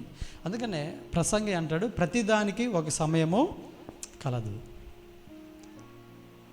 విత్తనం వేయడానికి ఒక సమయం ఉంటుంది, అది మొలకెత్తడానికి ఒక సమయం ఉంటుంది, అది కాయడానికి ఒక సమయం ఉంటుంది, దాని ఫలాన్ని తీసుకోవడానికి ఒక సమయం ఉంటుంది, మాట్లాడడానికి ఒక సమయం ఉంటుంది, మౌనంగా ఉండడానికి ఒక సమయం ఉంటుంది, తినడానికి ఒక సమయం ఉంటుంది, నిద్రపోవడానికి ఒక సమయం ఉంటుంది కదా. ఇట్లా ప్రతిదానికి ఒక సమయము కలదని చెప్పేసి ప్రసంగి తన గ్రంథంలో రాస్తాడు. అవును, మనం అడిగినది కూడా ప్రభు ఇవ్వడానికి ఒక సమయం ఉంటుంది, ఒక సందర్భం ఉంటుంది. ఇక మనం అడిగింది ప్రతిదీ కూడా ఇచ్చామనుకోండి, ఇంకా ఉపయోగం ఏమని చెప్పండి. ఇంకొంతమంది వాటి కోసమే వస్తారనమాట. వాటి కోసం వచ్చి పొందుకొని ఏం చేస్తారు, ఇక వెళ్ళిపోతారు. దేవుడు అడగంగానే ఇస్తాడని చెప్పేసి ఇచ్చినన్ని కూడా తీసుకొని ఏం చేస్తూ ఉంటారు, వెళ్ళిపోతారు. ఇక భక్తి చేయరు. అందుకని చెప్పేసి దేవుడు కూడా ఎలా పడితే అలా కూడా ఇవ్వడనమాట. మనల్ని ఏం చేస్తాడంటే పరిశీలన చేస్తాడు, పరిశోధన చేస్తూ ఉంటాడు అనమాట. అందుకే నేబంటాడు, నేను మొరపెట్టాను కానీ ఆయన నాకేం ఇవ్వట్లేదు, మౌనంగా ఉన్నాడు. అయితే నన్ను ఏం చేస్తానంటే ఆయన తేరి చూచుచున్నాడు. దేవునికి స్తోత్రం చెప్పండి గట్టిగా ఒకసారి. ఏం చేస్తున్నాడంట? తేరి చూస్తున్నాడు, నన్ను తేరి చూస్తున్నాడు, నన్ను పరిశీలన చేస్తూ ఉన్నాడు అని చెప్పేసి మాట్లాడుతున్నాడు. నిజమే, ఖచ్చితంగా పరిశీలన చేస్తాడు. మనం కూడా ఎవరికైనా ఏదైనా ఇవ్వాలంటే, అప్పు ఇవ్వాలన్నా ఏదైనా ఇవ్వాలన్నా మనం కూడా ఏం చేస్తూ ఉంటాం అంటే ఆలోచన చేస్తూ ఉంటాం. లేకపోతే మన పిల్లల్ని, లేకపోతే మన అబ్బాయికి అమ్మాయిని చేసుకోవాలని మనం ఏం చేస్తాం, పరిశీలన చేస్తాం, పరిశోధన చేస్తూ ఉంటాం అన్నమాట. తెలుసుకుంటూ ఉంటాం. తెలుసుకోకుండా కొన్ని విషయాల్లో మనం కూడా హడావుడి నిర్ణయాలు మనం తీసుకోం. మనమే అలా ఉన్నప్పుడు మరి దేవుడు ఖచ్చితంగా పరిశోధన చేయడా? ఖచ్చితంగా చేస్తాడు. ఈ విషయంలో మనం దేవుని మీద ఏమాత్రం కొనగడానికి వీల్లేదు. ఆమెను పరిశీలన చేశాడు, తేరి చూశాడు, ఆమెలో ఉన్నటువంటి విశ్వాసాన్ని చూశాడు. ఆమెలో ఎంత విశ్వాసం ఉందంటే 28 వచ్చిన మనం చూస్తే, అందుకు యేసు, అమ్మ నీ విశ్వాసము గొప్పది, నీవు కోరినట్టే నీకు అవునుగా కానీ ఆమెతో చెప్పాను. ఆ గడిలో ఆమె కుమార్తె దేవునికి స్తోత్రం కలుగును గాక. హల్లెలూయా. అక్కడ మాట్లాడాడు, రకరకాలుగా మాట్లాడాడు. కుక్కతో పోల్చినా కూడా, కుక్క పిల్లతో పోల్చినా కూడా అవునయ్యా నేను ఆ కుక్కనే అని చెప్పేసి అంది. అది నేనంటే అసలు మామూలు కుక్క అనకుండా మామూలుగా వాక్యం చెప్తుంటే దేవుడు పాస్టర్ గారు నా గురించి చెప్పాడు. కుక్క అంటే, ఇక పంది అంటే, గాడిదంటే, ఎద్దులాగా ఉన్నావు, దున్నపోతులాగా ఉన్నావు అని అన్నావు అనుకోండి, ఇక చూసుకోండి, ఇక వచ్చే వారం ఇక ప్రార్థన లేదు, ఏం లేదు. ఇక వాళ్ళ మానేయడం కాదు, ఇక పక్కన వాళ్ళకి కూడా పాస్టర్ గారు పంది అంటున్నాడు, పాస్టర్ గారు కుక్క అంటున్నాడు, నన్నే అందే, నేను పందినా, నేను కుక్కనే, నేను గాడిదనే అని చెప్పేసి మొహం మార్చుకొని రకరకాలుగా. ఆమెను కుక్కతో పోల్చినా కూడా అవునా నేను కుక్కనే అంది. అర్థమైందా? చూసారా ఎంత విశ్వాసం దేవుని మీద. ఆమెను ఆయన కించపరిచి మాట్లాడినా కూడా ఆమె మేలు పొందుకోవడానికి ఇష్టపడుతుందే తప్ప ఆయన విడిచిపెట్టడానికి, ఆయన అట్ట మాట్లాడాడు ఏంటి, ఆ అవసరం కోసం వస్తే ఏంటి ఆయన అట్ట మాట్లాడతాడని చెప్పేసి విడిచిపెట్టలేదు, చేదరించుకోలేదు, చీచా అని చెప్పేసి అనుకోలేదు. కానీ అవునయ్యా ఆ కుక్కలాంటి స్వభావం కలిగిన దాన్ని నేను కూడా దయతో నన్ను కనికరించయ్యా, దయతో నా కుమార్తెను కనికరించని చెప్పేసి బ్రతిమలాడుతుందే తప్ప దేవుణ్ణి మాత్రం ఏమాత్రం అపార్థం చేసుకోలేదు. అందుకని ఆయన అంటాడు, ఆమెలో గొప్ప విశ్వాసం, మామూలు విశ్వాసం కాదంట. ఏ విశ్వాసం చెప్పండి? గొప్ప విశ్వాసం ఉందంట. దేవునికి స్తోత్రం కలుగును గాక. హల్లెలూయా. ప్రియమైన దేవుని బిడ్డలారా, ఆ విశ్వాసం, ఆ నమ్మకం నీలో ఉందా? ఈ రోజున కొంతమందిలో లేదు కాబట్టే ఏం చేస్తున్నారు, పరిగెత్తుతున్నారన్నమాట. అక్కడికి వెళ్తే స్వస్థత వచ్చింది, ఏం చేస్తే కార్యాలు జరుగుతాయి అంట, అక్కడికి వెళ్తే పేరు పెట్టి పిలుస్తాడంట అని చెప్పేసి ఇట్లా. ఎందుకంటే దేవుని మీద నమ్మకం లేదు. కానీ ఎవరి మీద ఉంది చెప్పండి? పాస్టర్ గారి మీద ఉందన్నమాట. దేవుని మీద నమ్మకం లేదు. వీళ్ళకి తెలియట్లా, ఎక్కడికి వెళ్ళినా ఎవరు చేయాలి కార్యం, దేవుడు చేయాలని చెప్పేసి వీళ్ళు అర్థం చేసుకోవట్లా. సైతాన్ ఏం చేస్తుందంటే వీళ్ళని అలా భ్రమలో పెడుతుందన్నమాట. సైతాను మాయ చేస్తుందన్నమాట. వీళ్ళలో ఉన్నటువంటి విశ్వాసాన్ని తీసివేయడానికి, దేవుని మీద వీళ్ళకు ఉన్నటువంటి నమ్మకాన్ని తీసివేయడానికి ఇది ఏం చేస్తూ ఉంటుందంటే, ఆ విధంగా వాళ్ళని చేస్తూ ఉంటుంది. వీళ్ళు కూడా సైతాన్ మాట వినేం చేస్తూ ఉంటారంటే పరిగెత్తుతూ ఉంటారు. దేవుని మీద నమ్మకం ఉండదు వీళ్ళకి. దేవుని మీద నమ్మకం ఉంటే దేవుడు ఖచ్చితంగా చేస్తాడు. కానీ వీళ్ళకి దేవుని మీద నమ్మకం ఉండదు, దేవుని వెంబడించాలని అటువంటి ఆలోచన కూడా ఉండదు. ఎవరో చేస్తే మేము బాగుపడాలి అని చెప్పేసి అనుకుంటారు. కానీ ఇది ఎట్ట కుదిరిద్ది? ఎవరు చేస్తారు? ఎవరు చేయరు. ఎవరు చేస్తారు చెప్పండి? ఆయనే చేయాలి. ఏది చేసినా ఆయనే చేయాలి. ఆలోచన చేయండి. నువ్వు ఎక్కడికి పరిగెత్తినా నీలో విశ్వాసం లేకపోతే, నీలో నమ్మకం లేకపోతే ఒకవేళ నీకు కార్యం జరిగినట్టే సైతాన్ ఏం చేస్తూ ఉంటాడంటే, నీకు బాగున్నట్టు నీకు కార్యం జరిగినట్టే సైతాన్ నేను భ్రమపరుస్తాడు అప్పటికప్పుడు అనమాట. అందుకని అక్కడికి వెళ్ళినప్పుడు కొంచెం బాగుందంట, తర్వాత మరలా రోగం వచ్చింది. అర్థమవుతుందా? మరలా రోగం వచ్చింది, మళ్ళీ సమస్య వచ్చింది, ఆ బాధలు వస్తాయి, మరలా ఆ పరిస్థితులు వెంటాడుతూ ఉంటాయి. అది కాదు, వాటి కోసం కాదు మనం పరిగెత్తేది, వాటిని కాదు మన మనసులో పెట్టుకునేది. రోగంతో చచ్చినా ఇబ్బంది లేదు, కానీ ప్రియమైన దేవుని బిడ్డలారా, విశ్వాసం లేకుండా చచ్చామనుకో నరకానికి వెళ్తాం. రోగంతో చచ్చినా విశ్వాసంతో ఉంటే మనం పరలోక రాజ్యానికి వెళ్తాం. ఎందుకంటే ఈ శరీరం మట్టిలోకి వెళ్ళిపోయేది, ఏ రోగంతో ఉన్న ఈ శరీరం మట్టిలోకి వెళ్ళిపోయేది. అందుకని మనం దేవుని సన్నిధిలో చాలా జాగ్రత్తగా మనం ఉండాలి. ఎందుకంటే మన ఆత్మను కాపాడుకోవడానికి మనం భక్తి చేస్తున్నాం, కానీ మన శరీరాన్ని కాపాడుకోవడానికి మనం భక్తి చేయట్లా. శరీర సంబంధమైనటువంటి కోరికలు ప్రభు తీర్చలేదని చెప్పేసి సంఘాన్ని విడిచిపెట్టడం, దేవుని విడిచిపెట్టడం, అంతరాలు తంత్రాలు మంత్రాల వైపు వెళ్ళటం, లోక సంబంధమైనటువంటి మనుషులు కల్పించేటువంటి పద్ధతుల వైపు వెళ్ళటం, అది ఆ మూలన ఎత్తుగా లేపుకోండి అని చెప్పేసి ఎత్తుగా లేపుకోవడం, ఈ తలుపు తీయమంటే తలుపు తీయటం, కిటికీ తీయమంటే అంటే తెరవటం కాదు, పడగొట్టమంటే పడగొట్టడం, ఆ ఇంట్లో ఒక 6 నెలలు కాపురం చేయబాకండి అంటే 6 నెలలు కాపురం చేయకుండా ఇంకొక అద్దె ఇంట్లో ఉంటాం. ఏంది ఈ పనులన్నీ కూడా? ఎవరి మాట వింటున్నా? ఎవరి మీద నీకు నమ్మకం ఉంది? ఎవరి మీద నీకు విశ్వాసం ఉంది? ఒక యాక్సిడెంట్ అవ్వగానే ఇల్లు మొత్తం కూలగొడుతుంటారే, అసలు దానికి దీనికి సంబంధం ఏంటి? ఈ బాధలు, బలహీనతలు, ఈ సమస్యలు మనుషులకు రాక జంతువులకు వస్తాయా? ఎవరికి వస్తాయి? మనకు వస్తాయి, ఖచ్చితంగా వస్తాయి. యేసు ప్రభు చెప్పాడు కదా. మరి ఎందుకు మనకి విశ్వాసం లేకుండా పోతుంది? ఎందుకు మనకి నమ్మకం లేకుండా పోతుంది? ప్రియమైన దేవుని బిడ్డలారా, ఈమెను బట్టి మనం ఆలోచన చేయాలి. యేసు ప్రభు ఆమెను తిట్టినా, ఏది కించపరిచి మాట్లాడినా, ఎట్ట మాట్లాడినా కూడా యేసు ప్రభుని విడిచిపెట్టక ఆయననే వెంబడించింది. దేవుడు ఆమె జీవితంలో గొప్ప కార్యాన్ని చేశాడు. ఈ రోజున మరి నీ జీవితం, నా జీవితం ఎలా ఉంది ఒకసారి మనం ఆలోచన చేసుకోవాలి. ఏదో చిన్న నష్టం రాగానే, చిన్న యాక్సిడెంట్ అవ్వగానే, చిన్న బాధ రాగానే, చిన్న రోగం రాగానే, చిన్న సమస్య రాగానే డాక్టర్లు ఏమీ లేదని చెబుతున్నారు. ఏమీ లేకపోతే ఇంట్లో ఏదో తేడా ఉంది. ఇంట్లో కాదు తేడా, నీ ఒంట్లోనే తేడా. అర్థమవుతుందా? నీ మనసులోనే తేడా, నీ హృదయంలోనే తేడా, మనలోనే తేడా ఉంది. ఆ తేడా గమనించుకోకుండా ఏం చేస్తామంటే ఇవన్నీ కూడా మనం చేస్తూ ఉంటాం. చేసి నష్టపోవడమే తప్ప లాభపడేది ఏది కూడా లేదు. ఇక వాటిని గెలుక్కుంటా, వీటిని గెలుక్కుంటా, ఇవి చేసుకుంటా, పడగొట్టుకుంటా, కట్టుకుంటా, ఇక ఇవి చేసుకోవడమే తప్ప ఇక అది తెలిసిన ఒక ఆమె మార్కెట్కి వెళ్తుంది. ఆమె చిన్న బండి ఒకటి పెట్టుకొని కూరగాయలు అమ్ముకుంటూ ఉంటుంది అనమాట. బండి నెట్టుకుంటూ ఉంటుంది. వృద్ధాప్యలోనే ఉంది, ముగిస్తున్నాను. వృద్ధాప్యలోనే ఉంది. అయితే ఆ కూరగాయలు తెచ్చుకుంటూ మార్కెట్కి వెళ్తా గడుపుతూ ఉంటుంది అనమాట. గడుపుతున్న సమయంలో ఒకరోజు మార్కెట్కి వెళ్ళింది, టమాటా దొక్కి జారి పడింది. ఏం దొక్కిందండి? మార్కెట్లో ఎట్లుంటుంది తెలుసు కదా. ఎందుకంటే నేను 6వ తరగతి నుంచి మార్కెట్కి వెళ్ళడం నాకు తెలుసు అనమాట. 6వ తరగతి నుంచి నేను నాసరావుపేట కూరగాయల మార్కెట్ నుంచి కూరగాయలు తెచ్చేవాడిని. ఎందుకంటే 6వ తరగతి నుంచి నేను నాసరావుపేటలో చదివాను కనుక. అంత రోతగా ఉంటుంది అనమాట, చండాలంగా ఉంటుంది. వర్షం పడితే అస్సలు మనం మార్కెట్లో ఉండలేము, అంత దరిద్రంగా ఉంటుంది. ఏదో టమాటా దొక్కింది, జారిపడింది. నేను మార్కెట్లో ఎందుకు జారిపడ్డానని చెప్పి సిద్ధాంతిని పిలిచింది. నేను మార్కెట్లో ఎందుకు జరిగింది, నేను అబద్ధం కల్పించింది కాదు. కావాలంటే నన్ను పర్సనల్గా కలవండి, ఆ అడ్రస్ చెప్తే నేను అడుగుతూ కానీ నిజమా కాదని చెప్పేసి చెప్పింది. అర్థమైందా? జారి పడ్డందుకు సిద్ధాంతిని పిలిచింది. ఇక వాడు వచ్చి చూసి లేదు, అది తేడాగా ఉంది, ఇది తేడాగా ఉంది, అందుకే నువ్వు పడ్డావు అని చెప్పేసి చెప్పంగానే ₹1,00,000 తీసుకొచ్చి మొత్తం మార్చేసింది అసలు. తర్వాత రెండోసారి ఊరేళ్ళు చూస్తే మొత్తం మార్చేసిండు. ఏంది ఇట్లా మార్చేసిందని చెప్పేసి అంటే అక్కడ వాళ్ళు చెప్పారు, అయ్యా ఏమో టమాటా దొక్కి జారి పడిందంట, నేను ఎందుకు పడ్డానని చెప్పి సిద్ధాంతిని పిలిస్తే ఆయన మొత్తం మార్చి పడేశాడు, ₹1,00,000 ఖర్చు పెట్టిందని చెప్పేసాను. తర్వాత అక్కడ ఉన్నటువంటి పాస్టర్ గారు నేను చూసి, నువ్వు పడ్డందుకు సిద్ధాంతిని పిలిచి నువ్వు ఇవన్నీ మార్పించుకున్నావు, అసలు నీలో ఏం విశ్వాసం ఉంది, అసలు ఏం భక్తి అని చెప్పేసి అంటే, ఆ తర్వాత ఆమె ఏం చేసింది తెలుసా, నెట్ అంటున్నాడని చెప్పేసి నా దగ్గరికి వచ్చాయా, ఇల్లు బాగు చేసుకున్నాను, ప్రార్థన పెట్టమంది. అది ఆయన ఉన్నాడు కదా, నేను ఎందుకు పెట్టాలంటే ఆయన వద్దులే అంటారు. ఎందుకు వద్దు, ఏమైందంటే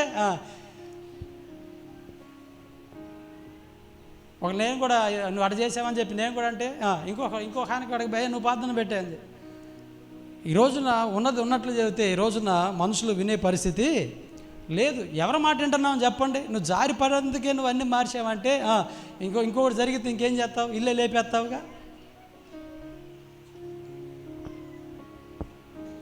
అప్పటి నుంచి ఇప్పటికీ ఆ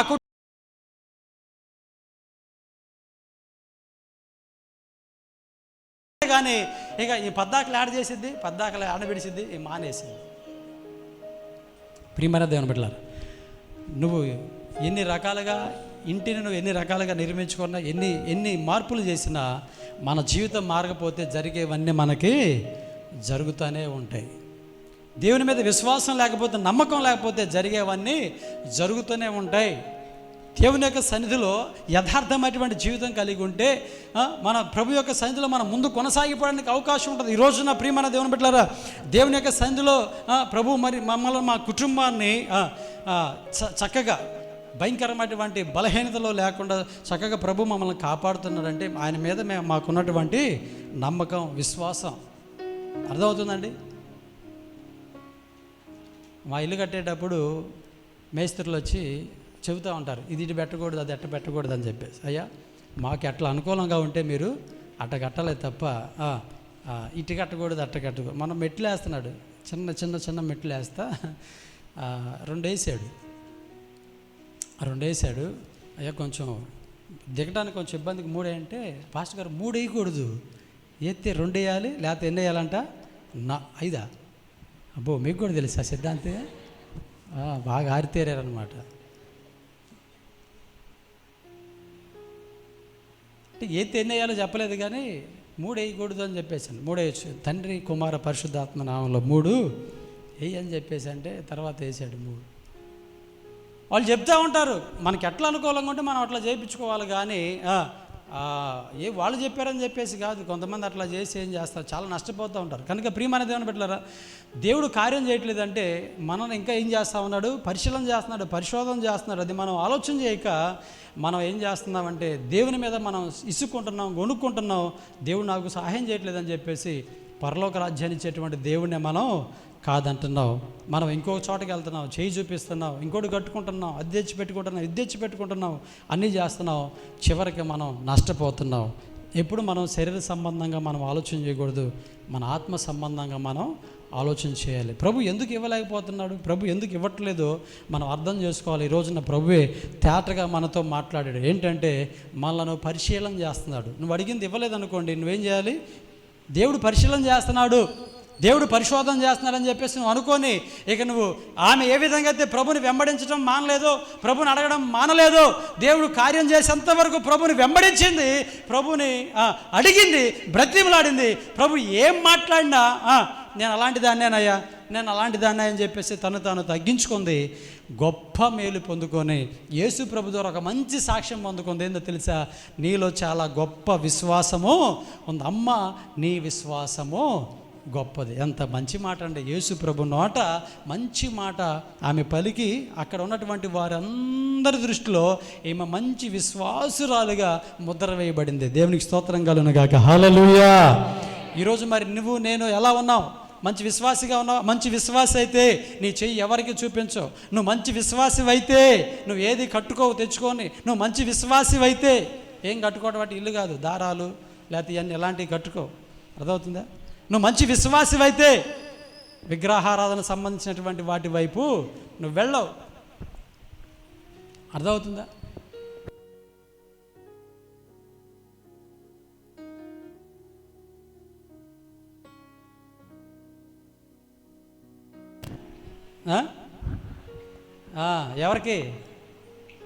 ఎవరికండి? జాగ్రత్త. వాటిల్లో పాలు పంపులు పొందారనుకోండి, దేవుడు తాట తీస్తాడు. నేను కాదు తీసేది, ఎవరు?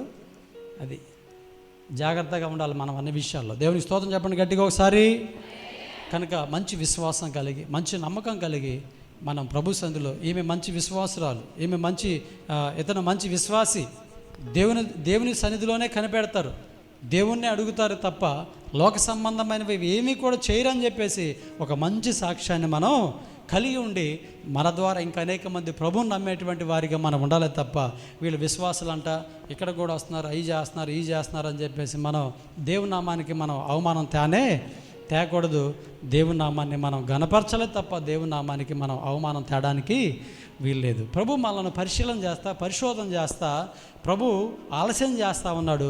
మనలో ఉన్నది బయటికి తీసుకురావడం కొరకు అసలు మనము ఆయన మీద ఎలా రియాక్ట్ అవుతాం, మన ప్రతిస్పందన ఏంటి, ప్రభు సహాయం చేయకపోతే మనం ప్రభుని ఎలా అర్థం చేసుకుంటాం అని చెప్పేసి ఆయన పరిశీలన చేస్తూ ఉంటాడు, తేరి చూస్తూ ఉంటాడు.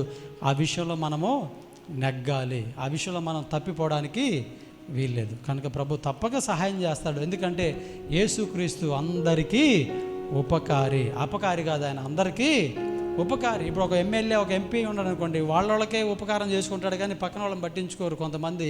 కానీ యేసుక్రీస్తు అలాంటి వాడు కాదు, ఆయన అందరికీ ఉపకారం, అందరికీ మేలు చేసేవాడు. కాబట్టి ఆయన భక్తులు బతుకుతూ ఉన్నారు, లోకంలో ఆయన నమ్మనటువంటి వాళ్ళు కూడా ఆశీర్వదించబడుతున్నారు, దీవించబడుతున్నారు. అసలు మనకంటే వాళ్ళే మంచి బిల్డింగులు, మనకంటే వాళ్ళే మంచి ఉద్యోగాలు, మనకంటే వాళ్ళే మంచి వ్యాపారాలు, మనకంటే వాళ్ళే డబ్బు సంపాదించుకోవడం, అన్ని విషయాల్లో ముందున్నారు వాళ్ళే. దేవుడు వాళ్ళని కూడా ఆశీర్వదించాడు. ఎందుకంటే ఆయనకి భేదాభిప్రాయాలు ఏమి లేవు, అందరికీ ఆయన ఉపకారి. అయితే వాళ్ళకంటే మనం ధన్యులు. ఎందుకంటే ఈ లోక సంబంధంగా వాళ్ళకి అన్నీ ఉన్నాయి, కానీ ప్రాణం పోతే వాళ్ళు నరకానికి వెళ్తారు. మనమైతే ప్రాణం పోతే మనం దేవుని దగ్గరికి వెళ్తాం. దేవునికి స్తోత్రం కలుగును గాక. హల్లెలూయా. ఏమన్నా ఏమి లేకపోయినా రేపు మనం చనిపోతే మన ఆత్మ దేవుని దగ్గరికి వెళ్తుంది.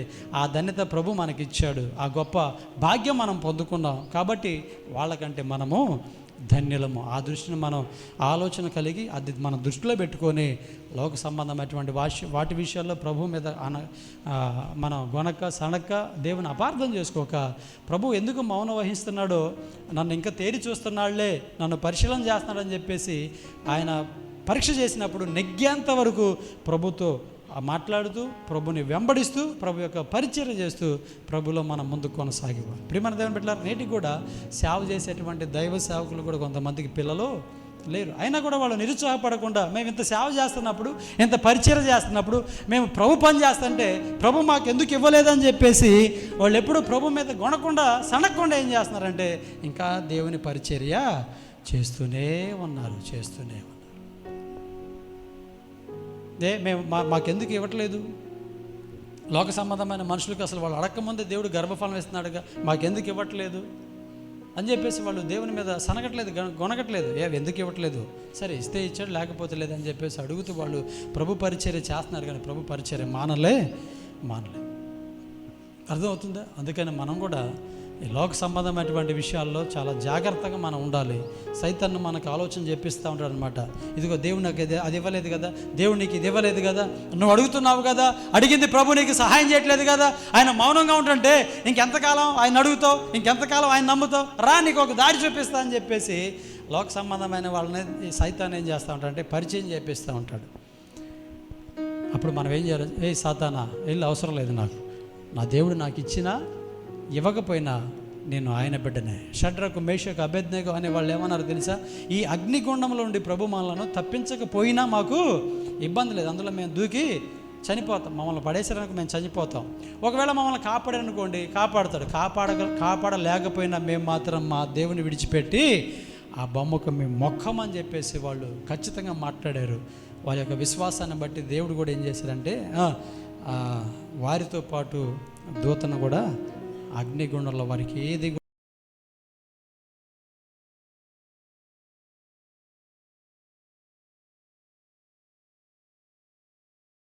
జీవితంలో ఖచ్చితంగా నెరవేరుస్తారు. వృద్ధాప్యంలో అబ్రహాముకు వాగ్దానాన్ని నెరవేర్చాడు. నమ్మదగిన దేవుడు మన జీవితాల్లో కూడా కార్యాలు జరిగిస్తూ ఉంటాడు. కనుక ఈ విషయాలు మనం గమనించుకొని ఆలోచన చేసుకొని మన మరణమంతకు ప్రభువు మీదే ఆధారపడి చక్కగా ప్రభువుల ముందు కొనసాగిపోతూ బల నమ్మకమైన మంచి దాసురాలు అనిపించుకొని శ్రేష్టమైన పరలోక రాజ్యాన్ని సంపాదించుకొని ప్రభుతో మనం ముందు కొనసాగిపోదాం. అట్టి కృపా భాగ్యం ప్రభు మనకు దయచేయునుగాక. ఆమేన్. అందరికీ కూడా లేచి నిలబడండి, చిన్న ప్రార్థన చేసుకుందాం. ఇంకా చాలా విషయాలు ఉన్నాయి కానీ ముగించుకుందాం. ఇప్పుడు చెప్పబడినటువంటి ఈ విషయాలు మనం చాలా జాగ్రత్తగా ఆలోచన చేస్తే, చాలా జాగ్రత్తగా మనం గమనిస్తే ప్రభులో మనం నమ్మకంగా విశ్వాసంగా ముందు కొనసాగిపోవడానికి అవకాశం ఉంటుంది. ఉదయకాల సమయంలో ప్రభు మనతో మాట్లాడాడు. రెండు చేతులు ఆకాశం వైపు చాపి, ఒకవేళ ఇప్పటివరకు ప్రభుని అపార్థం చేసుకుంటే ప్రభువుని ఒకవేళ దూషిస్తే, నేను అడిగింది ప్రభు ఇవ్వట్లేదని చెప్పేసి ప్రభు మీద ఒకవేళ అపనమ్మకం, అవిశ్వాసం కలిగి ఉంటే, ఇప్పుడే ఈ క్షణమందే ప్రభువుని క్షమాపణ కోరి, ప్రభు నువ్వు అడిగింది ఇవ్వలేదని సనుకున్నానయ్యా, గొడిగానయ్యా, నా మనసులో నేను దూషించానయ్యా, నా మనసులో నేను ప్రభు నీ విషయమై చిన్న చూపు చూశానయ్యా, రకరకాలుగా మాట్లాడుకున్నానయ్యా, వాళ్ళకి ఇస్తున్నావు నాకు ఇవ్వట్లేదని నేను అనుకున్నానయ్యా, అసూయపడ్డానయ్యా, నీ మీద కోపపడ్డానయ్యా, దయతో నన్ను క్షమించు ప్రభువా. ఇక మీదట నేను ఇక మీదట నిన్ను వెంబడించడం మానివేయక, నేను అడిగినది నువ్వు ఇవ్వకపోయినా నిన్ను వెంబడించడం నేను మానివేయక నీ అడుగుజాడలో నేను నడుస్తాను ప్రభువా. నీ సన్నిధికి నేను వస్తాను ఆయన, నీ సన్నిధిలో నేను గడుపుతాను ప్రభువా. నీతో నేను సహవాసం కలిగి ఉంటాను. నీవు నాకు అప్పగించినటువంటి పనిలో నేను ముందు కొనసాగిపోతాను. భూ సంబంధమైనవి నేను అడిగినప్పుడు నీవు నాకు ఇవ్వకపోయినా నేను నీ యందు నమ్మకం కలిగి నీలో కొనసాగిపోతాను ప్రభు అని చెప్పేసి ఈ సమయంలో ఒక మంచి తీర్మానం చేసుకుందాం. ఒకవేళ ఇప్పటి వరకు నువ్వు అడుగుతున్నది ప్రభు నీకు సహాయం చేయకపోతే, ప్రభు మీద ఒకవేళ నువ్వు కోపడ్డావేమో, నేను మగపిల్లలను అడిగితే ప్రభు నాకు ఆడపిల్లలు ఇచ్చాడు అని ఒకవేళ ప్రభుని దూషించావేమో, ప్రభుని ఒకవేళ అపార్థం చేసుకున్నావేమో, నాకు ఇంక మరొక అవకాశం లేకుండా చేశాడు, నేను ఉద్యోగం అడిగితే నాకు ఉద్యోగం ఇవ్వలేదు, నేను ఒక ఇల్లు అడిగితే నాకు ఇల్లు ఇవ్వలేదు, నేను ఒక స్థలం అడిగితే స్థలం ఇవ్వలేదు, లేకపోతే నేను ఇదిగో ఈ విషయంలో స్వస్థత కొరకు అడిగితే దేవుడు నాకు ఇవ్వలేదు అని చెప్పేసి ప్రభుని ఒకవేళ దూషించావేమో, సణిగావేమో, గొణిగావేమో, ప్రభుని అపార్థం చేసుకున్నావేమో, ఈయనకి ఇవ్వడం చేత కాదని చెప్పేసి చిన్న చూపు చూసావేమో, ఒకసారి ఆలోచన చేసి ఇప్పుడే నీ తప్పుని ఒప్పుకొని ప్రభు దగ్గర క్షమాపణ కోరి, ప్రభువా నువ్వు ఇచ్చినా ఇవ్వకపోయినా నిన్ను వెంబడిస్తాను, నీకు మొర పెడతాను, నువ్వు మౌనం వహించినా, నువ్వు ఇచ్చినా ఇవ్వకపోయినా, నువ్వు మౌనం వహించినా, అది ఆలస్యం చేసినా నేను నీ బిడ్డగానే ఉంటాను, నీ అందు విశ్వాసం కలిగి ఉంటానని చెప్పేసి ఈ సమయంలో మనం ఒక మంచి తీర్మానం చేసుకుందాం. రెండు చేతులు ఆకాశం వైపు చాపి చిన్న ప్రార్థన చేద్దాం. చిన్న ప్రార్థన చేయండి. ప్రతి ఒక్కరు ముగించుకుందాం. చిన్న ప్రార్థన చేద్దాం. ప్రభు సన్నిధిలో ఒకవేళ ఇప్పటి వరకు ప్రభు అడిగింది ఇవ్వలేదని ప్రభు మీద సనిగామేమో, గొడిగామేమో, ప్రభుని అపార్థం చేసుకున్నామేమో, ఒకసారి క్షమించమని అడుగుదాం. ప్రభు నన్ను క్షమించండి, ప్రభు నన్ను క్షమించండి అయ్యా, నేను అడిగింది నువ్వు ఇవ్వలేదని, నా పరిస్థితిని మార్చలేదని, నేను అడిగింది నువ్వు సహాయం చేయలేదని అయ్యా, నేను నీ మీద సనిగాను, గొనిగాను, రకరకాలుగా మాట్లాడుకున్నాను ప్రభు, నీ గురించి చెడుగా ఆలోచన చేశాను, దయతో నన్ను క్షమించు ప్రభు, దయతో నన్ను క్షమించు అని చెప్పేసి ప్రభుని మనం క్షమాపణ కోరుకొని ఇక మీదట ప్రభు నీ యందు విశ్వాసం కలిగి ఉంటానయ్యా, నీ మీద నమ్మకం కలిగి ఉంటాయా, అడిగినది తప్పక ఇచ్చే దేవుడవు, అయితే నన్ను పరిశోధన చేస్తున్నావు అని చెప్పేసి నేను గ్రహించలేకపోయాను ప్రభు. ఈ సమయంలో నేను తెలుసుకున్నాను నాయన, అయ్యా నువ్వు గ్రహిస్తావా, నీవు నన్ను పరిశోధన చేస్తున్నావు అని చెప్పేసి ఇప్పుడు నేను గ్రహించుకున్నాను అయ్యా, నువ్వు నాతో మాట్లాడావు ప్రభువా, దయతో నన్ను క్షమించు ప్రభువా. అయ్యా నువ్వు అడిగింది నేను అడిగింది నువ్వు నాకు ఇచ్చేంత వరకు ప్రభువా, విశ్వాస నమ్మకంలో నేను కోల్పోకుండా, వెనకదిరిగి చూడకుండా నీలోనే ముందు కొనసాగిపోతానని చెప్పేసి ఒక మంచి తీర్మానం చేసుకుందాం. ప్రియమైన సహోదరుడా, ఒకసారి ఆలోచన చేయి. నీ కోసం ప్రాణం పెట్టినోడు సమస్తాన్ని నీకు ఇవ్వలేడా? నీ కోసం ప్రాణమే త్యాగం చేసినప్పుడు నువ్వు అడిగింది ఇవ్వలేదా? ఆయన ప్రాణము కావాలని నువ్వు అడగలేదు, నువ్వు నేను అడగక మునిపే నీ కోసం, నా కోసం ప్రాణాన్ని సమర్పించాడు. ఆయన ప్రాణాన్ని వదిలేడే, మన కోసం ప్రాణం పెట్టాడే. మరి అల్పమైనవి స్వల్పమైనవి మనకి ఇవ్వడా? ఖచ్చితంగా ఇస్తారు. ప్రాణాన్ని ఇచ్చినవాడు ఇవ్వడా? ఒకసారి ఆలోచన చేసుకో. తన ప్రాణాన్నే సమర్పించిన వాడు మనం అడిగిన ఇవ్వడా? ఖచ్చితంగా ఇస్తాడు. ఆయన చేతగాని వాడు కాదు. నిన్ను నన్ను తేరి చూస్తున్నాడు, నిన్ను నన్ను పరిశీలన చేస్తున్నాడు.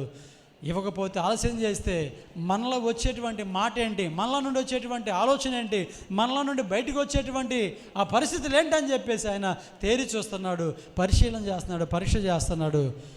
ఆ పరీక్షలు నువ్వు పాస్ అయితే నెక్స్ట్ స్టెప్ పై స్థానానికి దేవుడు నిన్ను తీసుకొని వెళ్తాడు.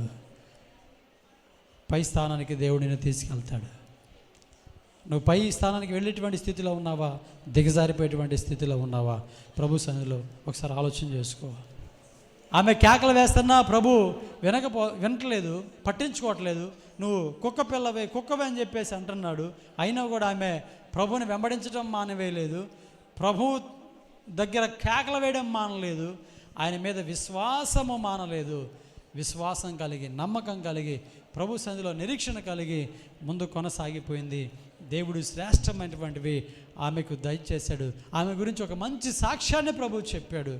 కనుక ఈ విషయంలో ప్రభు నమ్మదగిన వాడు కనుక ప్రభు సన్నిధిలో చక్కగా విశ్వాసం కలిగి మనం ముందు కొనసాగిపోదాం. ఒక మంచి తీర్మానం చేసుకుందాం. ప్రభు, నేను అడిగినవి నాయన నీవు ఆలస్యం చేశాను, నీ మీద నేను విశ్వాసం నమ్మకం కలిగి ఉంటానని ఒక మంచి తీర్మానం చేసుకుందాం.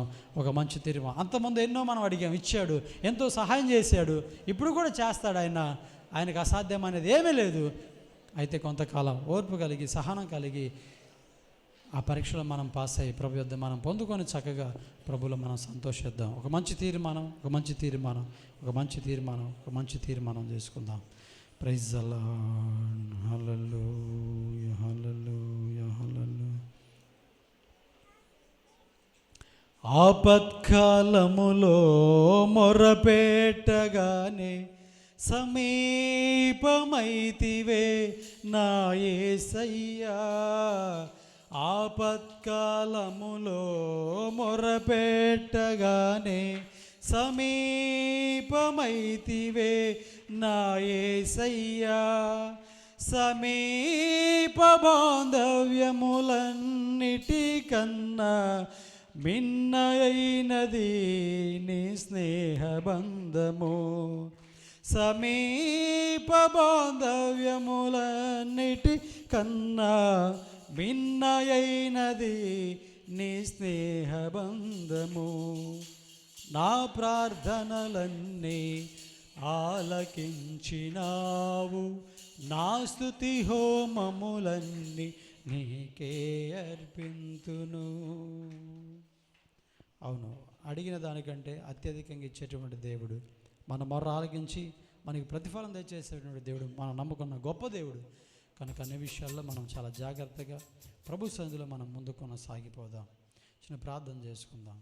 మధ్యలో ఉన్నటువంటి యాండ్ గారు చిన్న ప్రార్థన చేస్తారు, ప్రార్థన చేసుకుందాం. అదే ప్రార్థనలోకి వంచండి. మా తీర్మానం ప్రభు స్థిరపరచునుగాక. ఆమేన్. ప్రార్థన చేసుకుందాం. సర్వశక్తిమంతుడా, సర్వోన్నతుడా, సర్వాధికారి, వివేకుని మమ్మల్ని అందరినీ ప్రేమించి నీ పాద సన్నిధిలో చేరి నిన్ను స్తుతించడానికి కృప దయచేశారు నాయన. అనేక మంది బిడ్డలు నీ శుభవర్తమానాన్ని విని ప్రభువా, ఇంతవరకు మీరు చేసినటువంటి కార్యాలను మేము చూస్తూ వింటూ నిన్ను స్తుతిస్తూ ఉన్నాము నాయన. ఇదిగో వేకుని అనేక మంది బిడ్డలు వచ్చి పాటల ద్వారా ప్రభువా, స్తుతి ఆరాధన ద్వారా నిన్ను ఆరాధించారు. నీ దాసుడు నిలబడి మాట్లాడినటువంటి మాటలు మేము జ్ఞాపకం చేసుకుంటున్నాం.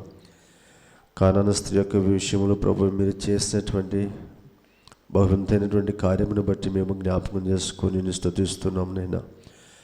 ఆమె పట్టు విడువక ప్రభు నీ వైపు తేరి చూస్తూ నిన్ను వెంబడిస్తూ నీ వైపే చూస్తూ ఉంది ప్రభు.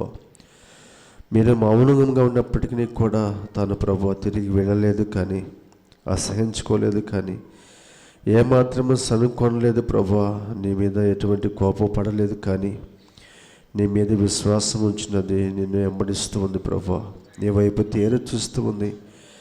నీవు గొప్ప సహాయం చేసేటువంటి దేవుడు అని, తన కుమార్తె విషయంలో గొప్ప కార్యం చేస్తావని ఆశిస్తూ ఉంది ప్రభు. ఆశించిన రీతిగా, కోరిన రీతిగా ప్రభు, తను విశ్వసించి ప్రభు, నిరీక్షించిన రీతిగా ప్రభు మీరు గొప్ప కార్యము ఆ పట్ల చేశారు నాయనా. అవును రాజు, ఈరోజు కూడా ప్రభు మీ బిడ్డలు అనేక మంది మైక శబ్దం ద్వారా నీ మాటలు వింటూ ఉన్నానైనా. విన్నటువంటి మాటలు వ్యర్థమైపోకుండా వారి జీవితాలు మీరు ఫలింపు చేయమని ప్రార్థిస్తున్నాం. ఆ మాటలు 30 అంతలు 60 అంతలుగా 100 అంతలుగా ఫలభరితంగా మీరు మార్చండి నైనా. ఇవో మాటలు ప్రభు ఇప్పటి నుండి వచ్చేటువంటి వారం వరకు ప్రతిరోజు వాటిని జ్ఞాపకం చేసుకొని నేను స్మరించడానికి కృప దయచేయండి. మీరు చేసినటువంటి కార్యములు మేలులను ప్రభు మరొక నిత్యము నిన్ను స్తుతించడానికి కృప దయచేయండి. అలాంటి మేలు ఎవరైనా పొందుకోకుండా ఉంటే వారి నిరీక్షణ కలిగి ఎదురు చూచుటకు ప్రభా, విశ్వాసముతో ఎదురు చూచుటకు, అపనమ్మకము వాటర్ లేకుండా ప్రభా నమ్మకం కలిగి నీలో జీవించడానికి, మీరు చేసేటువంటి కార్యాలు అనుభవించడానికి మీరు కృప దయచేయమని, విన్నటువంటి మాటలు వ్యర్థమైపోకుండా మీరు ఫలభరితంగా మారుస్తారని ప్రార్థిస్తూ స్తుతిస్తూ యేసు దివ్యమైన నామములో ప్రార్థించి అడిగి వేడుకుంటున్నాము తండ్రి, ఆమేన్. మన తండ్రి అయిన దేవుని యొక్క ప్రేమయు, కుమారుడైన యేసుక్రీస్తు కృపయు, పరిశుద్ధాత్మ యొక్క అన్యోన్య సహవాసం, మన కృపాక్షేమములు ఈ ఉదయకాలపు ఆరాధనలో పాలు పంపులు పొందినటువంటి మనకు, అదేవిధంగా సకల పరిశుద్ధులకు, ఈ గ్రామానికి ఇప్పుడు ఎల్లప్పుడూ సదాకాలము తోడై నడిపించునుగాక. ఆమేన్. యేసు రక్తమే జయం, సిలువ రక్తమే జయం. ప్రవేశం సంపూర్ణమైన విజయం కలుగునుగాక. ఆమేన్. ఆమేన్.